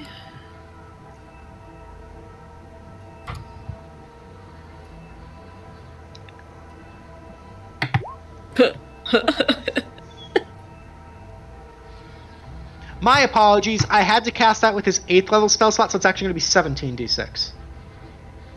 Oh, good. That's manageable. So I'm just a little lost on how this spell is working. It's So cast. like, what was the 5 for? Was that for extra No, d6? He cast Time Stop. So he Yeah. literally froze time for 5 turns. He had 5 Okay, turns it was 5 where for 5 he could turns. do whatever Okay. he wanted. So he on the first turn, moved away, cast the delayed cast fireball. Second Okay. turn, healed up, and then just literally sat and waited for 3 turns. Wow. And every turn it passes, that delayed cast fireball ramps up. So that's going to be Okay. 17d6. I might be dead. I'm just gonna point that out, Pengy. You might want to. Nice! Got any? What nice. was that? Tealeaf points. Oh shit, that's right. I do have Tealeaf points. I'm So, yeah, okay. I guess I can just spend that at any point, or is You it? can spend the Tealeaf point to reroll if you want. Yeah, Yeah, I'm gonna get that. Big that's better. There you go. Go buy 18 is a success. Okay. So, Harper, you're going to take 69 points of fire damage Nice. Halved because I smoked the leaf. because you smoked the leaf. So that's going to be 34 points of fire damage. Willow, you're going to take 34 points of fire damage. And Gloria is going to take 34 points of fire damage as well. Okay. Luke, quick point of contention. Yes. Those rounds, do those count towards Gordy's haste? Technically, Interesting. yes. You briefly stop the flow of time for everyone other but yourself. So No no. time passes for other creatures. Okay. So no, it does not count. Alright, so I'm sitting at 1 round of haste being used. Yes. All right. Surprisingly, not as much damage as I was thinking for the big. I mean, you rolled a lot of 6s in there. I did. And a lot of 3s, funny enough. You guys have a lot of resistances, though. So, okay, that's it for Shaynar. That's going to bring us to Harper. Oh, that wasn't fun. I'm gonna bonus action hex on him. Okay. So he is now hexed. That's gonna cost me 100 gold. I'm gonna walk up. Listen, buddy. You suck. Eldritch Blast. So, Okay. I didn't really have much to say to him at this point. You suck. Crit! That's a crit, baby. 6 plus 2 8 plus 4. Okay. So that's 12 points of damage. We're still in the same caves, huh? What do you mean by that? The same obsidian cave? Mhm. Push him into the wall. All right. He gets pushed back. Does not appear to be. This seems a little bit more rounded, smoothed out. So the terrain effect's not. Gonna be, yeah. Boo! I do it again. Jeez. 11's going to be a miss. 13, Well, technically but 13. yeah, but still. Okay, that's it. That's my turn.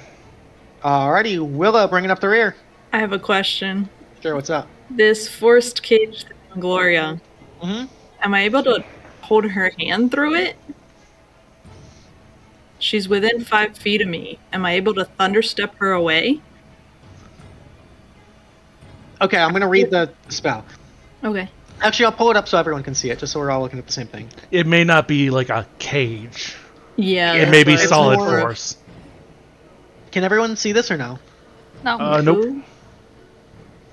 If she So can it's a player. cast spells out of it, you should be able to reach into Immovable, invisible, cube-shaped person. Shape of a cage. Creating a solid barrier that prevents any matter from passing through it and blocking any spells cast into. Oh, so technically she wouldn't have been able to cast She wouldn't that. have been able to do her Oh, blood bolt. okay. Yeah, so I'm going to give him back the 12 health then. Okay, so she Oh, can't. yeah, nothing can she go in, can't nothing cast- can go out. Nothing can go in, nothing can go out, yeah. Okay. So if nothing can go in, she didn't take the fireball damage. True. Yeah. You're right. Yeah, so she gets, yeah. Good call. Good call. I'm gonna get a Constitution saving throw from him for the force cage. By the way. Force Not cage concentration. is It's not. not Damn it!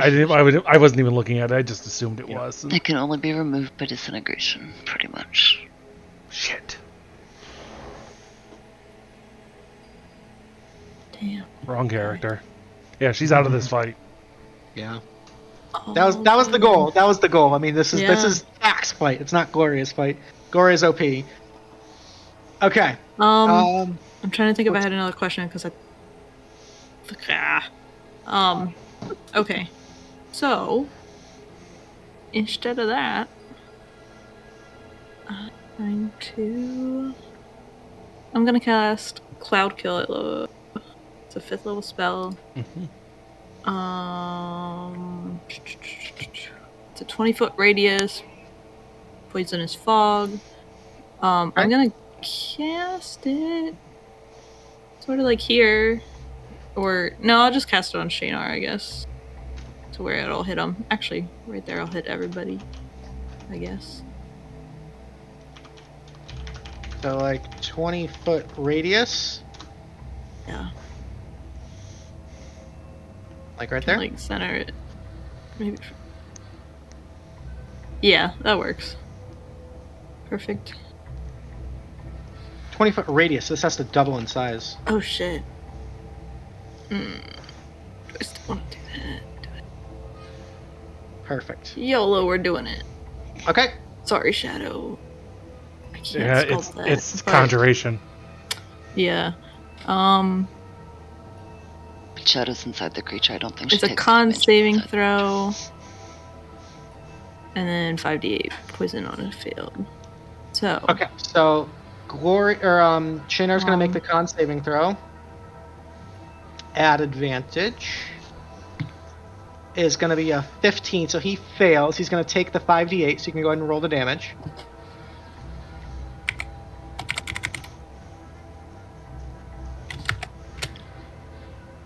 Alright, and then I'm gonna take half of that as health. Because it's a con save. Con or Yeah, strength. it's a spell that. Yep.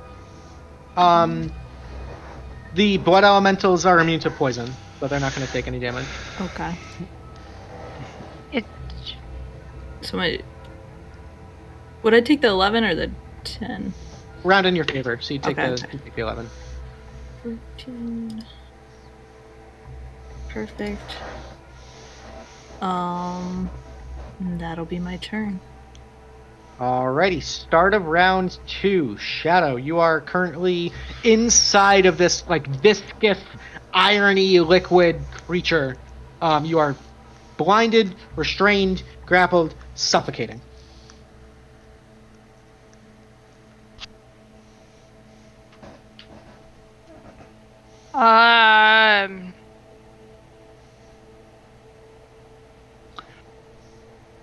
Alright, I didn't realize I was blinded too. That sucks. Alright.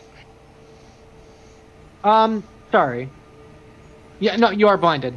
So Okay. it's a modified stat block of a water elemental, but it's just deadlier. So yeah, you are blinded. Okay. That's fine. Because you can see through water, you can't see through blood. Fair.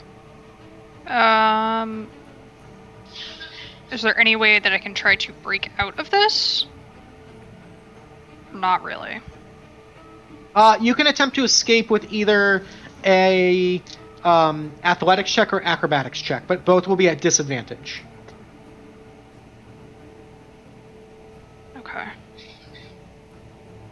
don't really think I have any other play here then. I will try to get out at disadvantage. Okay. And fail. All right. There's nothing else I can do. Alrighty.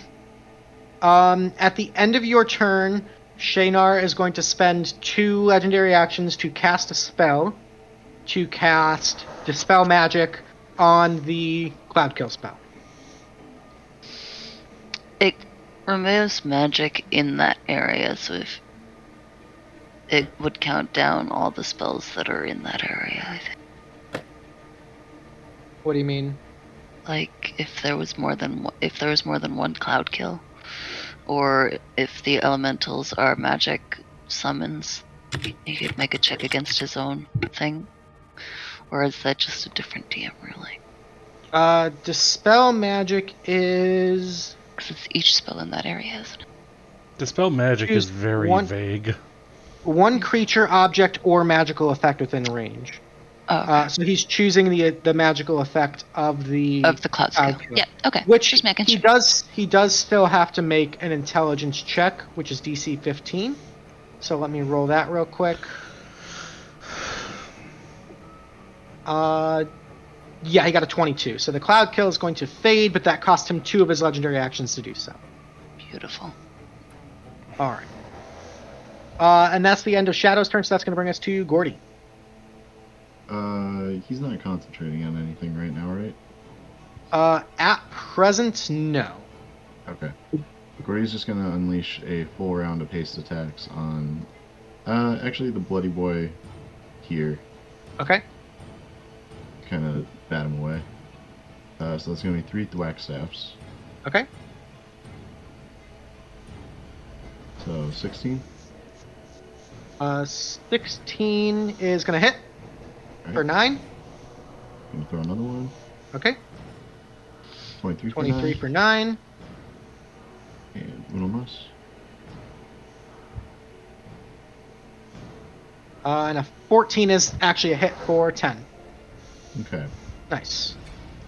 Sorry, I'm trying to pull up multiple windows to prepare for his next turn in the middle of all this, so my apologies.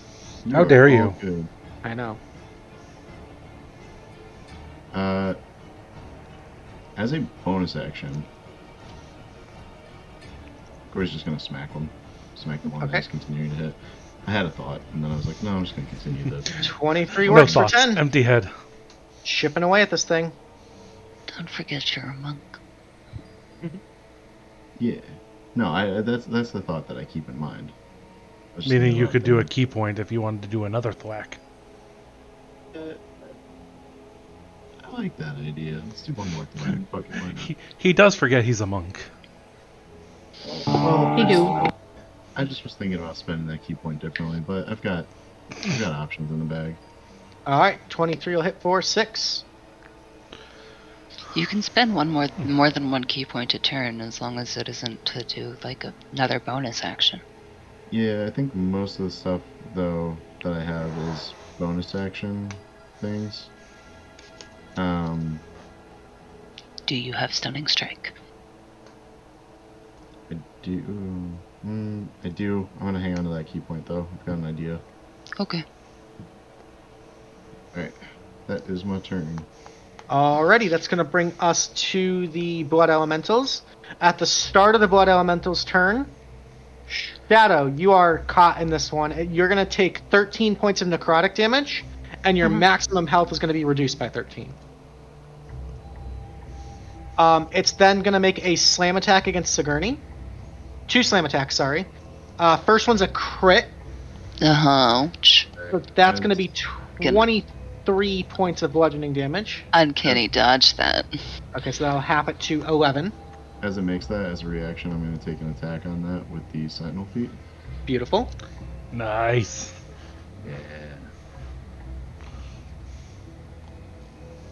Yeah. 22 for 12. Nice. All right. Second attack against Sigourney is going to be a 20 to hit. I'm going to shield that. Okay. AC is now 24. Beautiful. The second Blood Elemental is going to do the same round of attacks on Gordy. So Gordy, 2 attacks coming your way. First one is an 11 to hit. That's a miss. Second one is a crit. Alright. All right. That's going to be 26 points of bludgeoning damage. Ow. Ouch.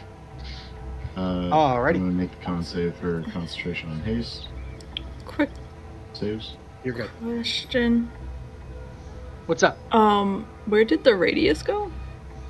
It was removed because he dispelled magic. Yeah, he used his. Oh, okay. cast I must stuff. have missed that. Sorry. Yeah, it's okay. He's a cunt. I mean, he's an asshole. What a he dickhole. sucks. Yeah. It's what we've been telling you guys for years! I feel I have to be as dickish as possible no. when I play this character. Motherfucker would counterspell Revivify. Okay. He really would. Hey, WeeWoo, can you ban that guy in chat? But I don't have a guy in chat that I can ban. No? Isco? Oh, I It's already been. I thought, yeah, your window might be. Yeah, I must be died then. Okay, Yeah. never mind. I refreshed. Yeah, Luke got him. I was like, I got him. Quick fingers. Are we still showing up on my I'm in the screen fucking here? zone. DM mode. I got 3 monitors going on. I'm in the fucking zone. All right. Okay. That was the Blood Elemental's People that turn. aren't even in the game. Yeah, right. Shaynar's got one legendary action left. Okay, that's gonna bring us to Sigourney's turn. Okay, Sigourney. Can she, see Shadow flopping around?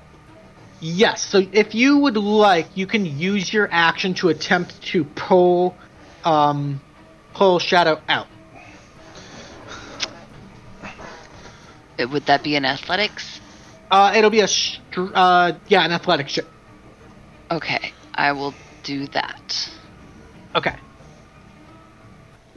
With a 20, you manage to grab onto Shadow and pull her out, just covered in this thick, viscous, slightly coagulating liquid. You're more useful out here, my dear. Let's kill them all. And she will bonus action disengage. Okay. And make her way around the elementals and up to Shaynar. Beautiful. AC is currently 24. Okay.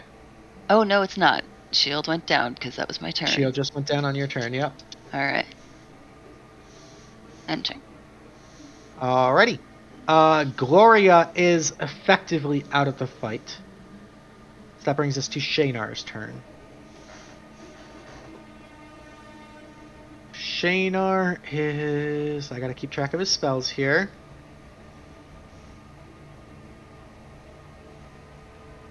Shaynar's gonna look at you, Sigourney, as you approach, and just kind of go, he's going to cast a 5th level Exsanguinate on you. What the fuck is that? This is a blood magic spell. Sounds bad.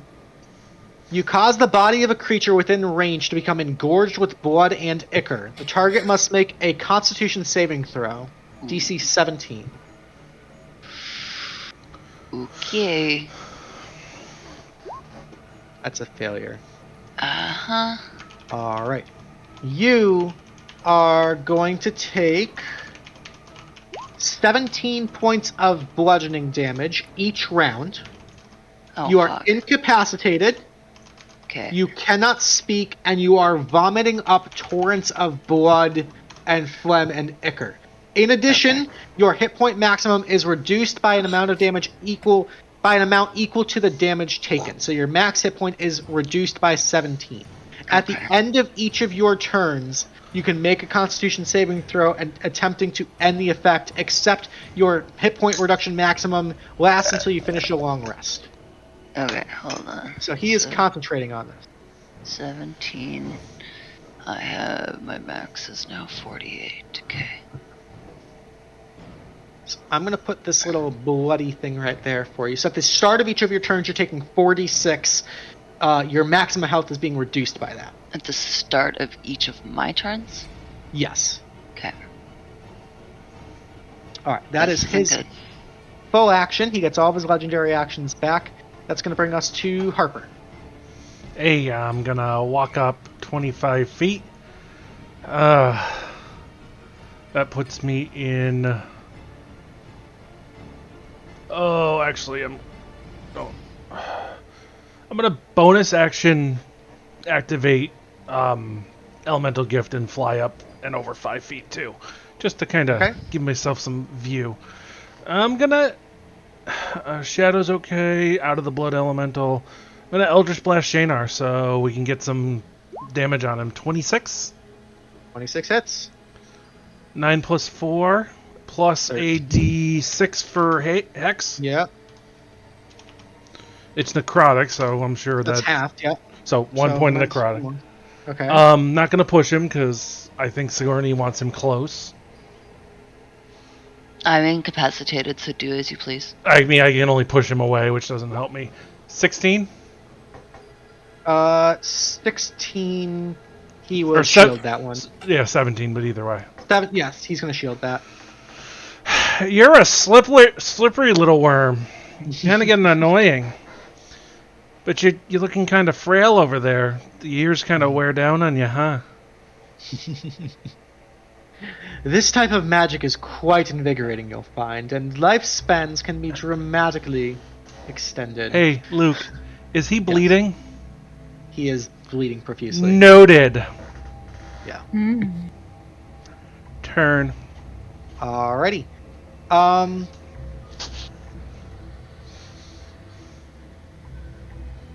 Let's see.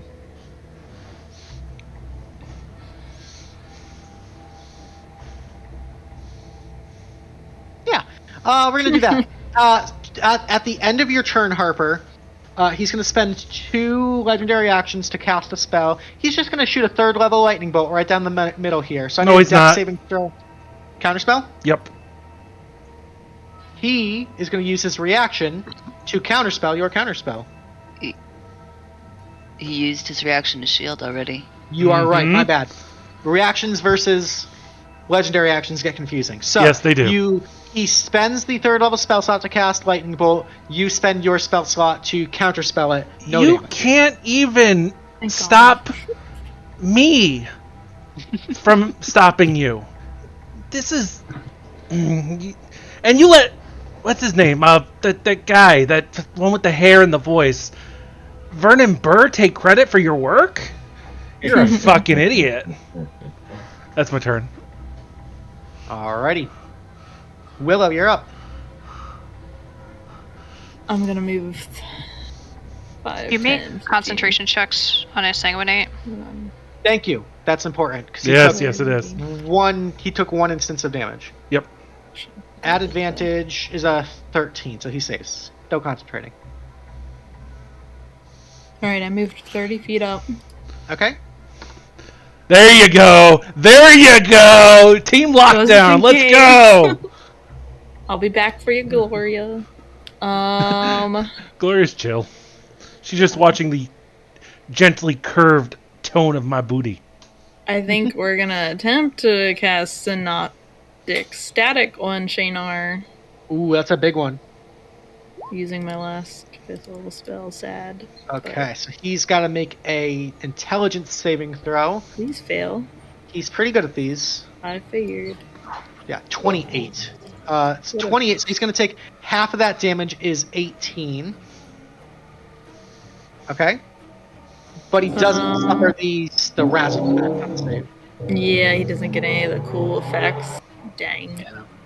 But he took the damage, so that's good. Yeah, you guys are stacking it up. That's Save all I for can do. save for the blood thing, Luke. Yeah, exsanguinate. You're right. Thank you. Concentration check. Oh, yeah. 19 saves. We're trying. We're trying. That's all I can do this turn, so Alright. that's it. Start of round 3. Shadow, you're up. Alright, I am going to shadow step over to this little dark area, Okay. run in on him, and attack at advantage with my own spell carver blade. Ooh. It misses because he's shield. Is it the shield? Yeah. All I can do. Alrighty. That's going to bring us to Gordy. Alright. Gordy. Gonna do something stupid. Yeah. Gordy is going to flick Simmel's tear, and you'll notice a spark on his finger. He's going to pretend to pick his nose and flick it at the blood thing. And cast Fireball. In that 20-foot sphere. Okay, so you are going to hit yourself with it. Yep. Okay. So, dexterity saving throws from both of the blood elementals. It's going to be a 21 and a 4. And you take no damage because I of take evasion. no damage. I regain 2 key points because the spell just made me save. Oh, that's so dope! Oh! Combo!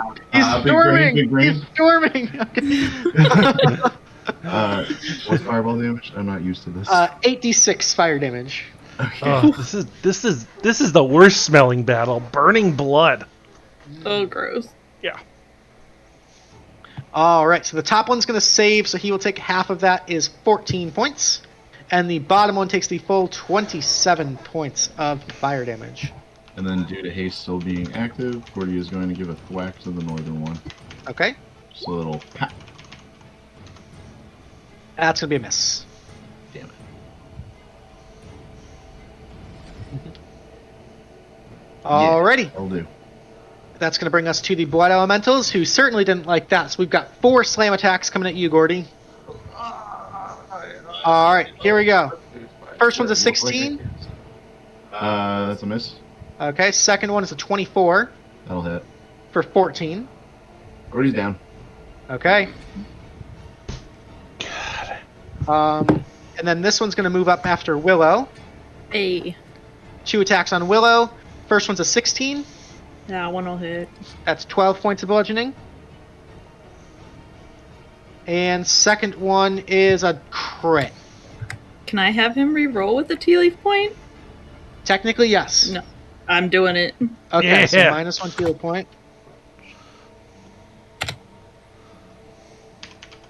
Just in the log. Okay, so re-rolling the slam turns it into a 12.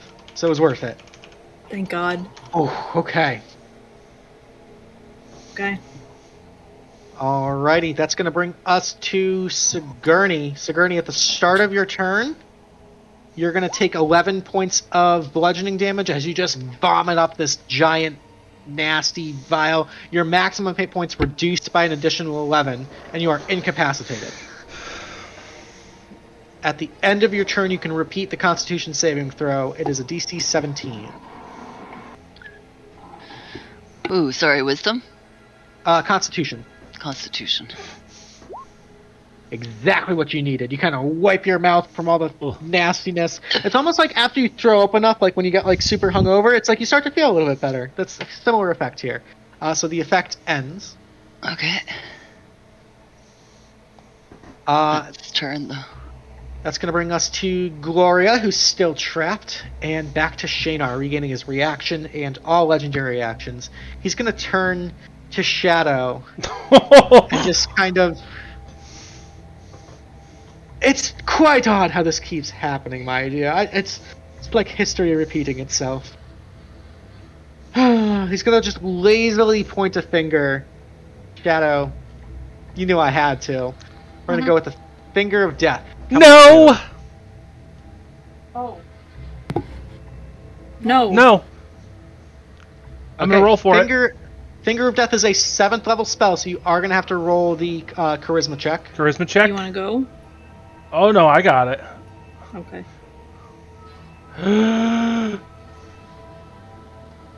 Roll, damn it. That's a 12. Not quite. Fail. Would you like to go now, Willow? Yeah, I'll try. Okay. Wait. Just a charisma? So yours is gonna be an intelligence check. Okay. Oh no, it's meant to be! Meant to be. Crap. I spend a Tealeaf point to let one of them reroll. So you can't non-transferable. They're not transferable. Yeah. Okay. Fuck it, I'll reroll. All right. I'll spend one to reroll. Okay. All right. -1 Tealeaf point. WeeWoo reroll. 21. 21. He is going to counterspell your counterspell. And now! I knew that was coming. Fuck you! Fuck you! So Burn in the spell slots. He will spend have a- the 5th level spell slot to automatically counter your 5th level spell. That's fine. What's your question, Will?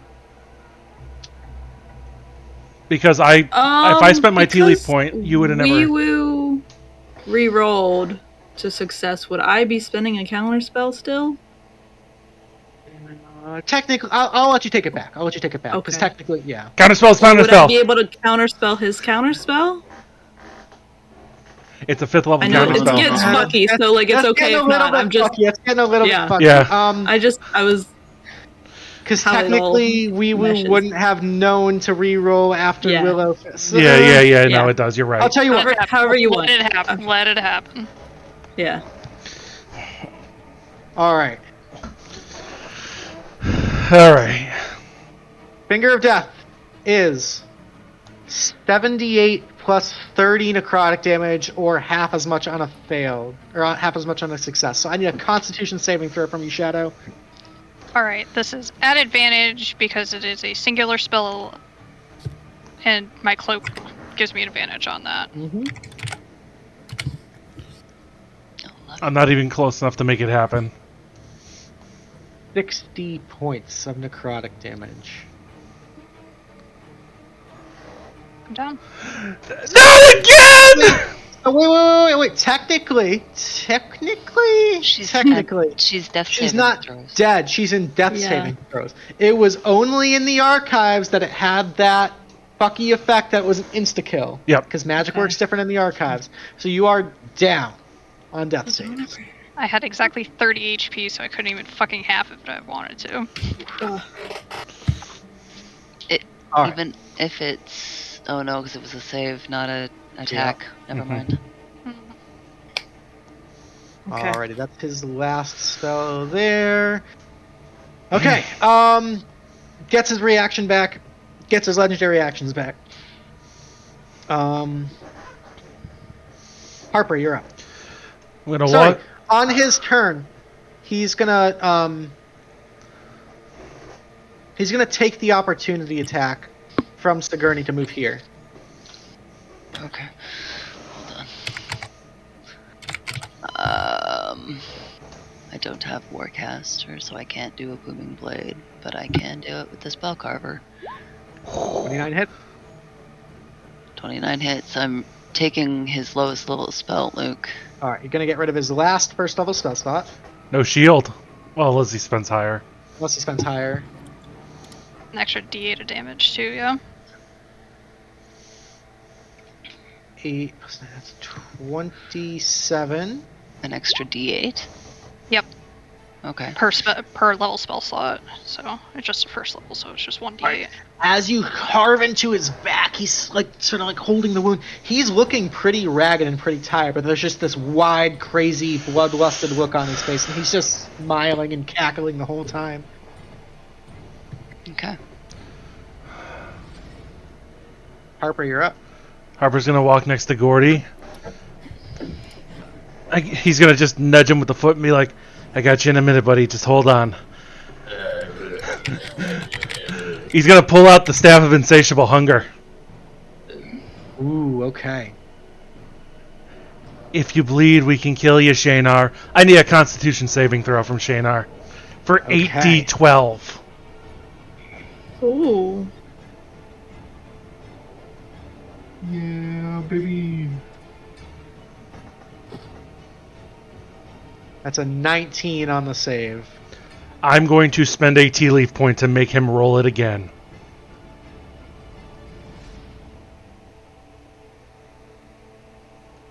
Okay.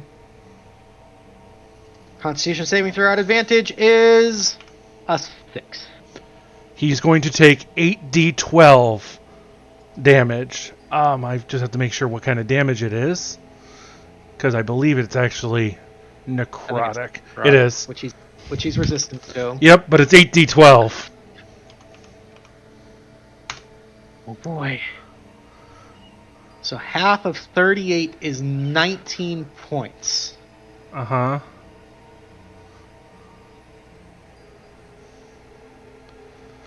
Harper, how do you want to do Yes. this? I don't do it, the staff does. He dries up into a husk of an elf and just drops in the dust. You see, actually, interestingly enough, this is actually a beautiful cinematic way. You see your staff reaching out to drain the blood completely out of Shaynar's body, leaving this almost like mummified husk of a corpse. And before it can get sucked into your staff, you see these tendrils that have been sort of randomly like flailing around the entire time actually reach out and grab the blood. And there's almost this like very like Harry Potter and the Goblet of Fire, like Expelliarmus versus the Avada Kedavra sort of moment, almost this tug of war over the blood. Harper, I need you to make a spellcasting ability check. I think this is important. Tealeaf point. Okay. That's not point enough, apparently. All right. You hold on to the staff, and this unimaginably intense power rips the energy away from you. rips the blood and draws it down. You see all of the tendrils simultaneously get pulled into this well. And suddenly, in the aftermath of this battle, the force cage drops.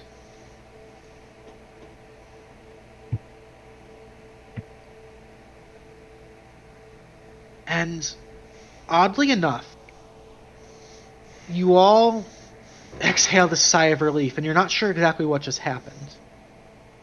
Gordy. I dump a healing potion into Gordy. Just a 2d4, buddy. I will stop and give Shadow a greater healing potion. Okay. The blood golem things go away too? They do go away, yes. Okay. Sorry. That's okay. Suddenly, Shadow, as you're you sort of backwards, rush to help your friends up, this place, you sort of blink and sort of, after that, we're talking 10 seconds. After the adrenaline starts to fade just this bit, and you're taking in the shock of is he gone? Is he dead? Did we do it? As you look around, the rocks seem a little bit shinier. The stone seems a little bit crisper, smoother. The sky above you seems a much more beautiful and appreciably noticeable shade of this ominous blue, deep blue, almost black. Your clothes seem comfier, livelier. Your breath, the air seems fresher. And you hear in the deepest bowels of this realm this low, rumbling laughter.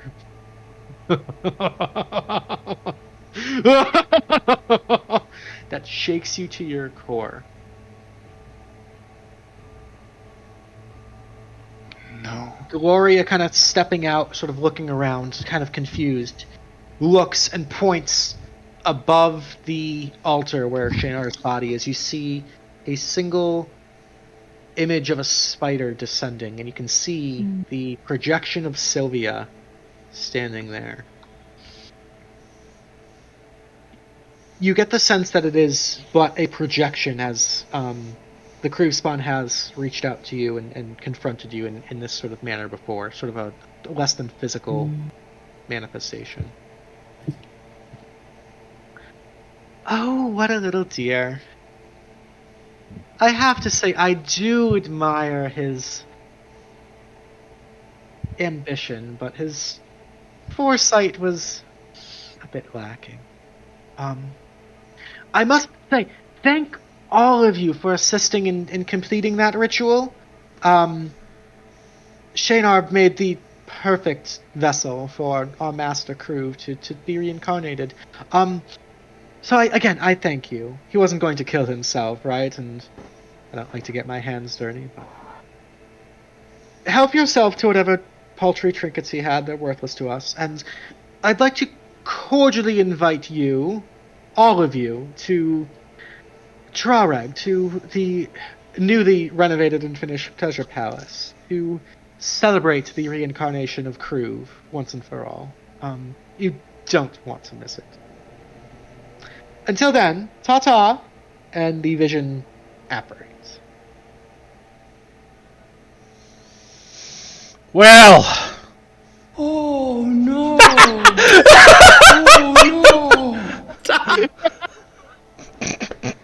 Jeez. Fuck out of here! God damn it! Oh my god. Alright. Mr. WeeWoo, while we wrap up, can we get a viewer's choice poll? Yeah, sorry, got a little distracted. No, I was into it too. With that, Gloria has this look of absolute terror on her face as she sort of steps up to greet all of you.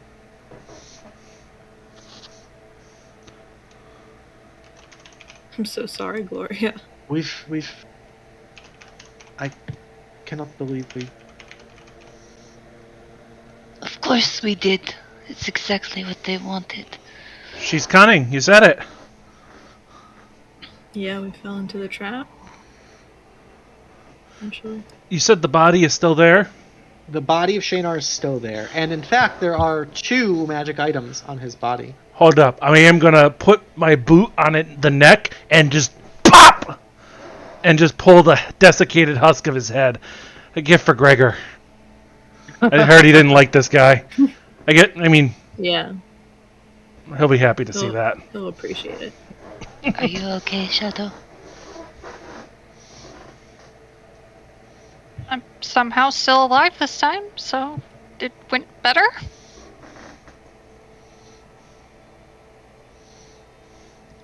I am going to take my dagger and I'm gonna pop out the eyes of Shaynar. Oh, yeah, here. You can have the rest of those. I don't need them. I'm just gonna feel them pop in my hands. Oh, they're very dry. They're gonna pop.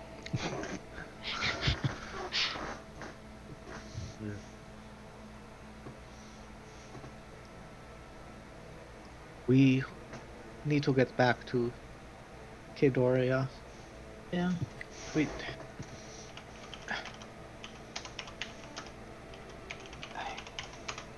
I don't know what to say. Guess we go back and get them and bring the fight to them. We were cordially invited after all. We show up in our best wear, and we kick their ass. Killed them once. Leave it to Sylvia to play with her fucking food! And she's like, throws the rapier down on the ground and like kicks the dirt.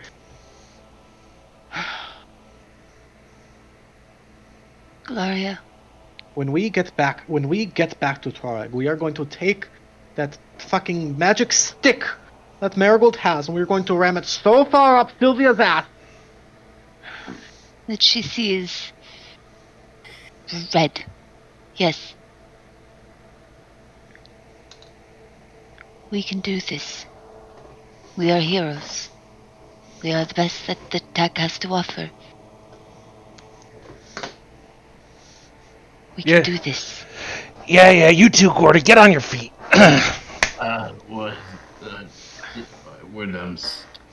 My former husband is not going to sit by and watch us defeat his most favorite bride. That's alright, we will kill him too. We are absolutely willingly walking into a trap. We are going to serve ourselves up on a silver platter for them to feast on.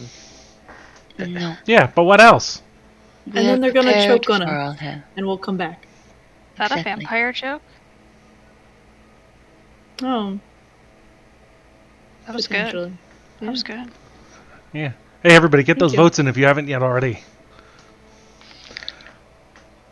Anyway, yeah, we got this. This is why are we surprised, right? Like, This is what they do, and we'll come back stronger. No, if you don't mind, No. I'm feeling off of myself. Can we be going back? Agreed.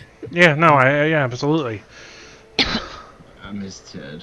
Oh, he's there. Come on, we've been gone long I'm enough. sure he misses you too.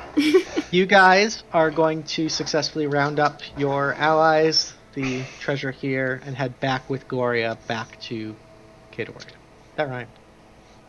So, technically a successful mission complete as you did kill Shaynar. However, there is one final hero tier mission, separate from this one, to end this once and for all. So, you guys are having successfully completed the mission, are all going to gain 5 Tealeaf points. Wow. Mm-hmm. That's why I was okay spending them. You are all going to gain from the various looting and treasure and locations that you went through this. You are all going to gain 2,000 gold, which not a whole lot of gold, but a decent amount. Sorry, what was 2,200. 2,000? 2,000, yes. 2,000 gold, yeah. And then you get the extra 10% Harper because of your Yeah. artifact. Because I'm a scrounger. You guys are all going to gain 17,000 experience. Oh boy. Yeah. Pretty sure that will be a ding for Harper. That's Yeah. a level for Sigourney. The ding for Willow. Yeah, that's a ding for Harper. That should be a ding for everybody in the party. I think that might be a ding for everybody. That might be a couple dings for Gordy. Yeah. It's I hate to be the bearer of bad news. It's Aw. a ding for Gordy. I fucked up and forgot how to read at the beginning of this. Oh, good. I'm now level 8. Sorry, You're now level 8? I am so sorry. So you're now level. That's okay. I totally fucked that up. That's totally okay. I will So do you're next level turn. 8 and probably most of the way to 9? Or Yeah, like I got 3 left. 3K left until I hit 3K 9. left to 9? Okay. Okay, so we got a Harper ding to 11, we got a Willow ding to 11, we've got a Sigourney ding to 10. Sigourney ding to 10, yeah. Nice. Shadow, did Shadow ding? Nope. Shadow did not ding. Okay. What is level 11's? Level 11 is 85,000 experience. Okay. Alright. We've got 2 magic items to go through. We have a pair of necklaces and Shaynar's spellbook. Oh. Well, let's see the necklaces first, because... Okay. Yay, Shadow. Yep, extra Tealeaf points goes to Shadow. Uh-huh. These are the blood pact pendants. Can everyone see that okay? Mm-hmm. Yes. Yes. These iron pendants come in pairs and are connected by a powerful bond of self-sacrifice. In order to create this bond, you and a friendly creature with whom you are close perform a brief 1-minute ritual to connect your destinies and forge a blood pact. When you create this blood pact, you must each agree on a number of hit points to permanently sacrifice, reducing your total maximum hit points, a minimum of 1. Once a pact has been forged, trickles of the bound creature's blood are absorbed into the normally clear gem adorning the face of this pendant. While the gem is filled in this way, it seems to gently swirl and pulse in time with your heartbeat. While each bound creature is wearing their pendant and on the same plane of existence, they are protected by this pact so long as one creature is still conscious. When a bound creature dies, they're immediately revived with 2d10 hit points plus twice the number of hit points previously sacrificed by the creatures. When a creature is revived in this way, the other bound creature immediately falls to 0 hit points and is knocked unconscious.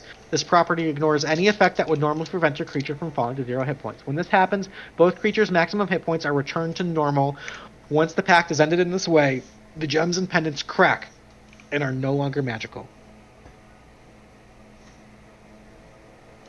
So, the person who wins this with their Tealeaf points can roleplay and choose who they want to bind with, and it can be anybody in TAC. And that's got a cute little poem at the end, because Griffin's saddlebag is amazing. Let my body hit the floor. Let my body hit the floor. That's all I hear. Something's wrong with me. Okay, the other is Shaynar's spellbook. The tattered remains of the spellbook of Shaynar. The amount of forbidden knowledge contained within this tome is astounding. Details of his time with both Vernon Burr and the Kruv spawn. Only a few remaining pages are decipherable, but perhaps this power can be used for good. The 4 remaining spells in this spellbook can be copied into a spellbook of a wizard per the normal rules. A non-wizard spellcasting character may add 2 of the following spells to their list of known spells. So if Willow gets the spellbook, you can learn all 4, it just costs you the gold. If anybody else, because you're all spellcasters, if anybody else is it, you get to take 2 of these. Delilah is going nuts on my computer. So, the 4 spells are Corpse Explosion, Sanguine Charm, Healing Blood, and Drain Life. And I have all 4 spells as handouts here, if we'd like to show players. Delilah, you need to move. So this is Corpse Explosion. It's a 4th level Necromancy spell, or Sanguinancy spell. 1 action, 30-foot range. You empower the corpses of your fallen foes with blood with blood magic. Choose the corpse of a creature which has died within the last 10 minutes within range. The target corpse must contain blood or the spell fails. The corpse explodes in a shower of infused blood. All creatures within 10 feet must succeed on a Constitution saving throw against your spell save DC or take 48 necrotic damage and become incapacitated until the end of your next turn. A creature that succeeds on the saving throw takes half damage and is not incapacitated. If a creature is reduced to 0 hit points by the necrotic damage, it dies and the corpse immediately explodes, prompting another saving throw for all creatures within 10 feet. This effect may continue to chain as long as the creature dies from the necrotic damage. Nice. Then we've got Sanguine Charm. Let me make sure everyone can see that one. This is a 5th level blood magic enchantment. You attempt to manipulate... so basically, this one is a reskinned dominate person, but instead of a wisdom saving throw, it is a constitution saving throw.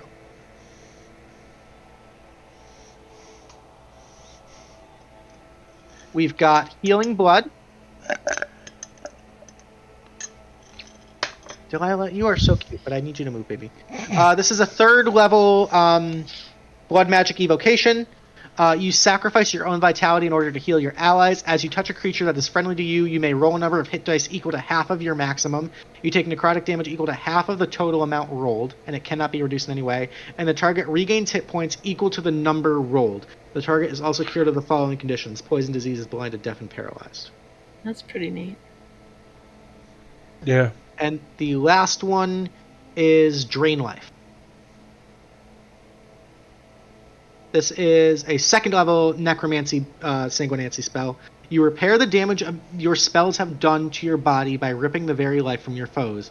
One creature you can see within range makes a constitution saving throw. On a failed save, the target takes 2d8 necrotic damage, and your maximum HP is restored by an amount equal to the amount of damage dealt, and you heal. So this one's interesting in that it can help you regain if you're it can heal you, but also if your max HP has been reduced in any way, like happened a lot with the Wraiths and stuff, this will increase it back up closer to its maximum. So it increases your cap and it restores your cap and your current HP by 2d8.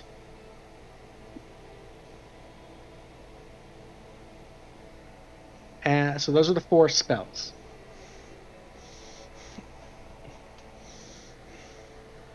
Okay. Do we want to bid on the Blood Pact pendants or the spellbook first? Kind of want to see the pendants first. Okay. So here's the pendants once more. Take a second to do that. And we're going to begin the bidding /W space GM and then the number of Tealeaf points you'd like to bid. Starting now. There's the command. You guys all know it very well. So, bids for the Blood Pact pendants going once. Going twice. Going thrice. We have ourselves a good old-fashioned tie. Ladies and gentlemen, both bidding 4 Tealeaf points. I'm going to need a D100 roll from Gordy and from Harper. Hey, Keely. You have more first. You have more Tealeaf points than me. Oh yeah, we should probably just roll off. Guys, we planned this. Did you really? Yeah, we were like, we want to get this for us. And I guess I'm paying for it. All right. Harper's got money to spare. Not Harper, Tealeaf you points, can go though. ahead and take the 4 Tealeaf points for the Blood Pact pendants. Very nice. How can I fail at feats? Alrighty. And clearing the board, clearing all of the tension, hands on the keyboards. We're going to open the bidding now for Shaynar's spellbook. The rules there stated. The wizards can copy them in all 4 for the normal cost, or anybody else can take the 2. We're going to open the bids starting now. Going once. Going twice. Going thrice. Alrighty, somebody really wanted it this time for 6 Tealeaf points. Willow, you can go ahead and take Shaynar's spellbook. I have all of those handouts available, so we can get those inputted and all that good stuff, and I'll help you out with that too. But Okay. alrighty. Well, Ladies and gentlemen, what were we gonna say, WeeWoo? I was just going to say, just to establish this, while we're there, I kind of pick up the pendant, look at Gordy, just grab his wrist, kind of take my letter opener, and then put the pendant into it, do the same thing myself, and I'm like, you're not going to fucking die, okay? We're immortal. And that's our ritual, baby. All right. How much HP are both of you going to sacrifice into it? Minimum of 1. I'll sacrifice 15. So you both have to pick the same amount. Oh, you okay with 15, or do you need a different number? So you have 15 right now? Keep it in the single digits, maybe. 9? So you're both going to permanently lose 9 maximum hit points. Oh, that's maximum. We're fine. You pick. I'll match whatever you pick, buddy. Let's go 9. 9 it is. Okay. So both of you guys can mark your max down by 9 permanently. And then just Make sure a you note, keep track of keep your track of that open number, yeah. Actually, I'm going to put that in the lab. Yeah. I think that's the best place for it. 9 life for blood pact pendants. Tag them so that they're easier to search. Luke. That's a good idea. Good call. Oh, yeah. Beautiful. Alrighty, ladies and gentlemen, that's all we've got for tonight. Congrats on the successful completion of the Hero Tier mission. That was a good one. I love this plot line. I'm gonna be sad when it's done. See you next Thursday for the Onka Backstory Mission Part 2. Keep your eyes peeled for big stuff coming down the pipeline, guys, because it's going to be an awesome summer. We're gonna raid out like we always do. Oh, I didn't do that yet. Do you have anybody? Jeez, Rick. Bucko's like, what's Bucko doing? Do we know? RuneScape. Calvarion, he's in the hellhole until he gets pet. Guys, we need to bring our friend Bucko all of the fucking hype. This kid has been killing the same boss on old school RuneScape like 9,100 times. Almost a year. He's 9,297. He is 24th ranked in the entire world. Jeez.